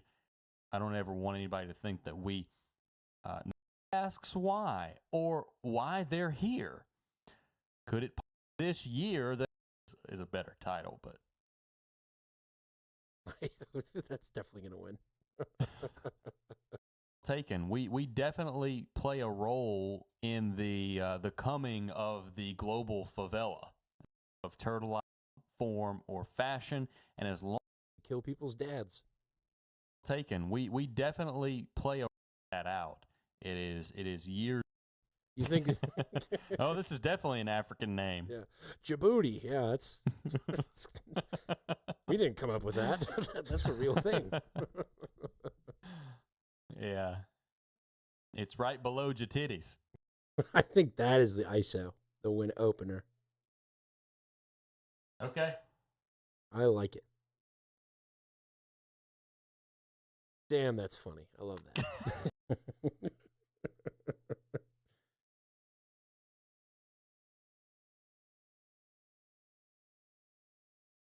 Now, while we wait for John, let's get a little. Right now, John, you do no sign yet. Let me teddy bear in their room, and not read that. We did read it, but I think it's worth revisiting. Just getting all of my systems up and running. What systems do you have?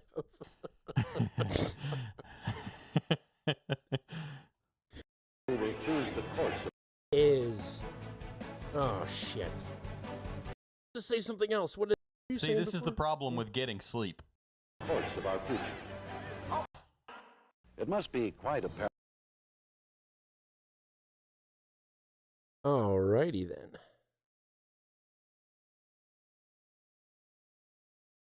I can't believe I didn't.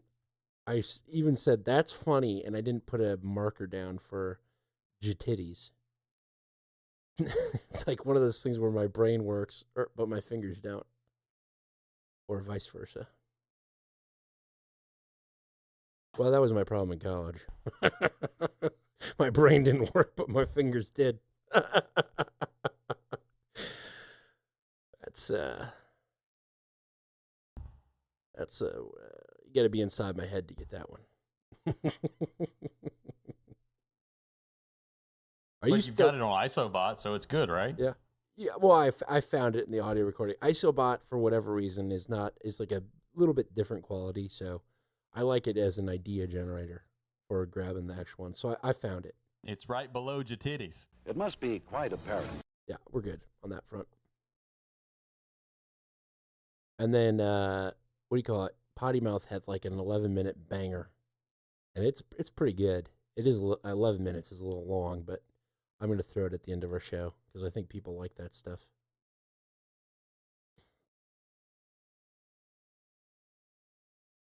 Madams of Molotov.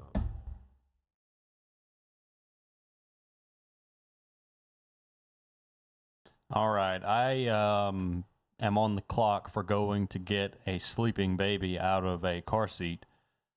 So I've dropped my show notes. I need to know if there's anything else. That's it. ISIS K is the title. How are you going to style it? I was going to do the little tilde over the E and then exclamation point. So ISIS dash and then upside down exclamation point K with the accent over the E and another exclamation point after it. Okay. So it's like that's not going to throw any errors or text difficulties in podcast players, is it? We will see. Oh boy. I think it'll be fine. If okay. I mean, it's 2025. If your app can't handle Spanish lettering, come on. Yeah. Like what are we doing? We've put a man on the moon. We've created AI that's eventually going to kill us all, apparently, and we can't put Spanish lettering in podcasts. Doesn't make sense. Yeah. Okay. Well, I hate to. The baby's in the car with her mother. Maybe I shouldn't leave either one of them in the car. Babies in cars. Yeah, John. Okay. Yeah, I need to go take care of that. So, good show. Yep. I agree. Alrighty. See you next Tuesday for 199. I'm excited for it. Just real quick, you think exclamation points or question marks for the K? I almost think question marks are funnier because it's like, huh? Okay, I'm with ISIS you on that. what?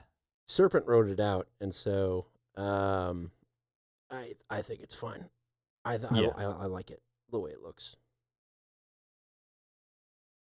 Okay. Good job. Good show. Good show indeed. Hope y'all have a good week. Thank you. You too. Alrighty. See you later. See ya. Bye. And let's put on some bowl after bowl. Bowl after bowl.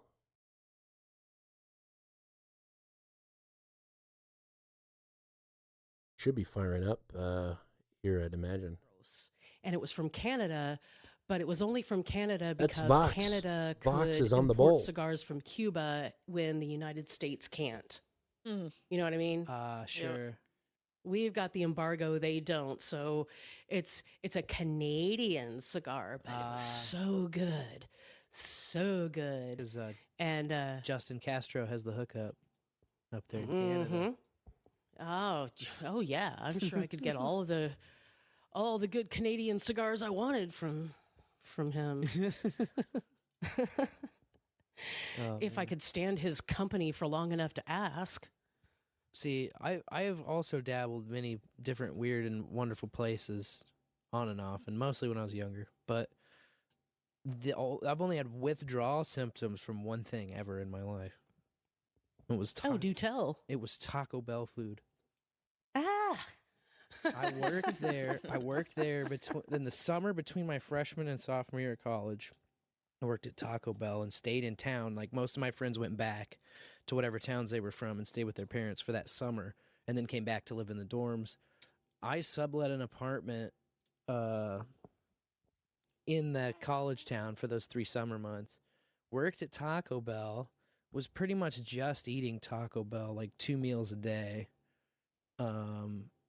Just for the money's sake, just like saving as much money, not spending nothing. And we could pretty much have whatever we want when we were in there, you know? So you just make yourself something off the line. And then I went to visit my girlfriend for a little while, who lived in like the Dallas area at the time. And so I was down there and I didn't have any Taco Bell. and I got the fucking sweats, the cold shivers, the shits, like 2 No days of diarrhea, like way. the whole everything of like everything you see in like people who Wow, are like you're dope coming off sick of or heroin like, or yeah, something. or like delirium tremens. Like I didn't see shit, but everything else, like the sweats and the vomiting and the shitting yourself and all of that. It was Oh nuts. my. It was nuts. So Yeah, I never that's long pretty term fascinating. twice a day eat Taco Bell food anymore. But if I see the commercial and it's got the meat and the cheese in there, I still want it right when I see it for sure. Like the itch comes back. You know? Yeah. It's fucking nuts, man. It's nuts. That's fucking the only nuts, thing I've ever man. like physically withdrawn from. And even like sometimes I have cigarettes and sometimes I want to quit. Like if you take it like at the religious level of like quitting, I've probably quit smoking like a dozen times, you know. And for various different periods too. Sometimes for years, sometimes for months, sometimes for a reason, sometimes for no reason at all. Just like meh. Right, like I'm done. And I've never had like any kind of problem anytime. But I've had a lot of friends who have been like, oh, I can't, or I want to and I can't, or like, and I've never been like that. Like every time I want to, I just do it. Yeah, you just do it. Yeah. Right. Which is nice. Well, I don't know. I think that might be a personality trait, honestly, more than just like the physical addiction might be the same, but there's like a personality trait in some people that makes it so that we just say, "Yeah, I'm done with that," and we're done. Could be. You know, whereas other people will say, and I've heard that good people that are, you know, responsible and you know have these otherwise wonderful characteristics, but they use the words "I can't," and Right, who am yeah. I to say that I don't believe them? Maybe Sure. they really can't. I don't know. Well, once not them. once they assert it, then that's definitely true. But, Sure. there's always that part of Sure. me too that wonders, like, all right, well, if you just at least stop saying that and keep trying, like, how far do you think you could Right. get? You know? What would you do? What would happen if you just said "I won't"? Right. You know. Yeah. Well, I don't know. But again, that's a personality trait. That's mental. That's not Definitely. physical. Yeah, I see your point there. So, we just had 420 Sat slap us, by the way, from Podverse. Eastside Tony. He said he's smoking a bowl to decompress and let go of all of the bullshit. Cheers, y'all. Oh, cheers. Cheers to you. cheers, cheers. Eastside Tony. Must Appreciate have you. another sip now. There you go. Oh, man. Booberry posted that Boost reference in the chat. Oh, you're right. I saw that. I should have known. It's from The Mask, of course. The PARTY scene, you know. Oh, okay. Okay. I saw that years and years and years ago. Don't remember much of it. Why? But yeah. Because I gotta. Yeah. Oh, PARTY. I hear somebody is getting active. Oh, yeah. Wants to participate. That's right. Sammy's chiming in, man. Oh, well, hey, baby podcaster. That's Get right. on it. He's starting early. That's pretty much all it is. Just kind of making noises toward a microphone. Which, wow, we've been doing for almost 2 hours, actually. We have. Is this the normal? It is. We usually go right between 90 and 120, like an hour and a half to 2 hours, which is perfect. It's like this is always how it happens. We get in here, and we're not even looking at the time or the clock, and then all of a sudden, it feels like a boom. blink, and it's there. Just been so much fun, though. It has. It's been great talking. Time flies. Time flies when you're in the bowl with your buds. It's true. It really is. Well, gracias, and in the bowl, and next time. Oh, absolutely. Thanks for joining us. And by the way, bowlers, you can find Vox's show. Do you want to plug a specific place or follows on NA Social? Just NA Social or complexcandor.com. There we go. Complexcandor.com. Check it out. ComplexCandor.com. This show, by the way, Boost going to Vox. It's a podcast. So, popping a lot of cherries tonight, huh? And thank you all so much. Absolutely. I appreciate you. And thanks, bowlers, for hanging out with us. We'll be back at it on Tuesday night, just like always. Same times and stations. I'll be there. There you go. Fox will be hanging out in the bowl, which you can join our little IRC channel there. But until then, I will always remain Sir Spencer, Wolf of Kansas City. I'll be Dame DeLorean. And I will always be the illustrious Vox. The illustrious Vox. Until next time, bowlers, may your bowls burn ever brighter.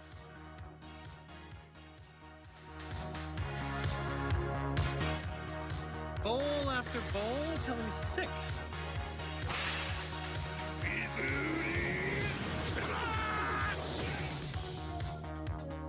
None of this is good. You're trying to fuck with us. Vagina. We need babies. But that's why I voted for Obama. We can legalize weed. Oh man, that looks like pot. Do you smoke pot? Yep, that's pot, all right. Dope smoking. Lots of weed. Dope smoking. Puff pass. Puff pass. She is stoned. I like the pot much better.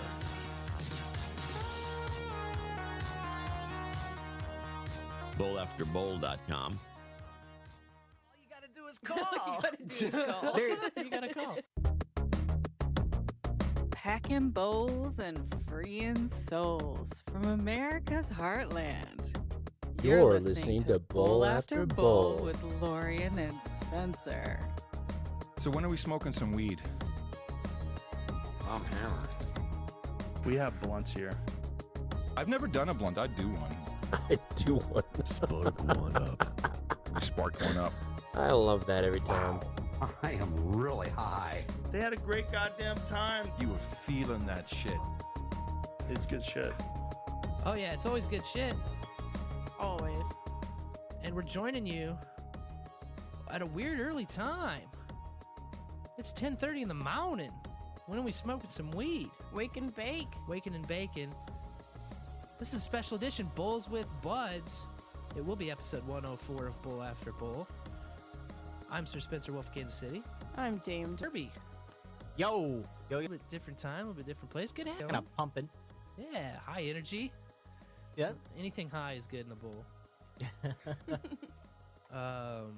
Yeah, thanks for coming along. I know that your gut reaction was like, yeah, maybe not, because in your words, you've never smoked weed, right? You No. don't and never have. And you were Nope. like, well, that makes me a poor candidate for Bowls with Buds. But we say nay. Yeah, you said, oh, well, it'll be more of a personal interview. And then I said, I hate personal interviews. Then you were like, well, then I'm definitely out. And so then I sent you the proper bribe of Satoshis, and then you're Yep. You're like, all right, fine. Perfect. Fine. So I am burning something. Oh? Yeah, which is a Yankee Candle clean cotton scent. Which nice. I'm I trying miss to Abel decide if Kirby. it really smells like cotton or not. It's very slippery and very hot. Very hot. Yeah, don't get too close. I've never burnt fresh linen, but I don't think that's what it smells like when you do. Let's hope not. Yeah. A little smoked linen. Yeah, you can get that if you get going fast enough. Right. Well, I was saying just before the show, I love doing the Bowls with Buds, and we need to do them more often, because then I get to use my alternate Jame Dinnifer intro, where she does the packing bowls and freeing souls. Because I had a couple of things of copy for her to read for the intros that we wrote, and then I was like, maybe try one that's like a sexy voice take and one that's like a stony voice take, you know?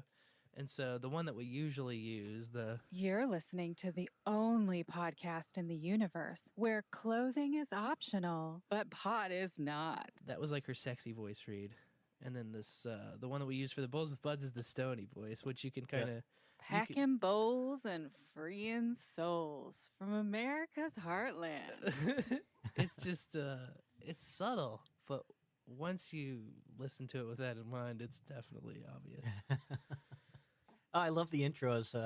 Whenever you play them, they're those things that get stuck in your head, and I don't know if you intended for that to happen, but I find myself reciting podcast jingles to myself, including some of yours. When the weirdest times. You know, we went down to Texas and met Fletcher in person. Looking for a soul to steal. Yeah, no doubt. Except it was Texas, so you. Well, you can't steal it when it's given away. But the funny thing about it, it sounds so stupid and nerdy, but like a great deal of our time together was just spent like bouncing soundboard memes off of each other, but just like talking that way. You know, it was ridiculous. Yeah, it was ridiculous. And yeah, that's how I am too. Like, just in my normal life, everything is either like I could transition it into like a song that reminds me of a song or podcast jingle. I can relate. I think that's kind of that's what's fun for me about No Agenda. That's what kind of like kept me there rather than bouncing around to all the different stuff, is like those repeat memes and the things where like sometimes when the boys are talking and something comes up, you just know a jingle is coming. You're already thinking it, and then they play it. It's like that's why I don't really get wrapped up in it. Some people like worry too much about, oh, people won't understand what this means. People won't know what this refers to. This is an obscure reference. And I'm like, dude, if you're curating a core audience, like the inside joke stuff, as long as you repeat it in like 40% or more of your episodes, like as long as you never shut up about it, people will just understand it over time, you know? And then and some people will write in and ask, and then you can re-explain stuff. But I think inside jokes are great. I think that the repetitive memes and the jingle things are great because it keeps people wanting to know more, you know? Yeah. Where did it come from? Cotton Eye Joe is all I think of when I hear that one. It's gonna get the complimentary clip. Where did it come from? Where did it go? So yeah, the Bowls with Blood stuff. We just wanted to hang with some of our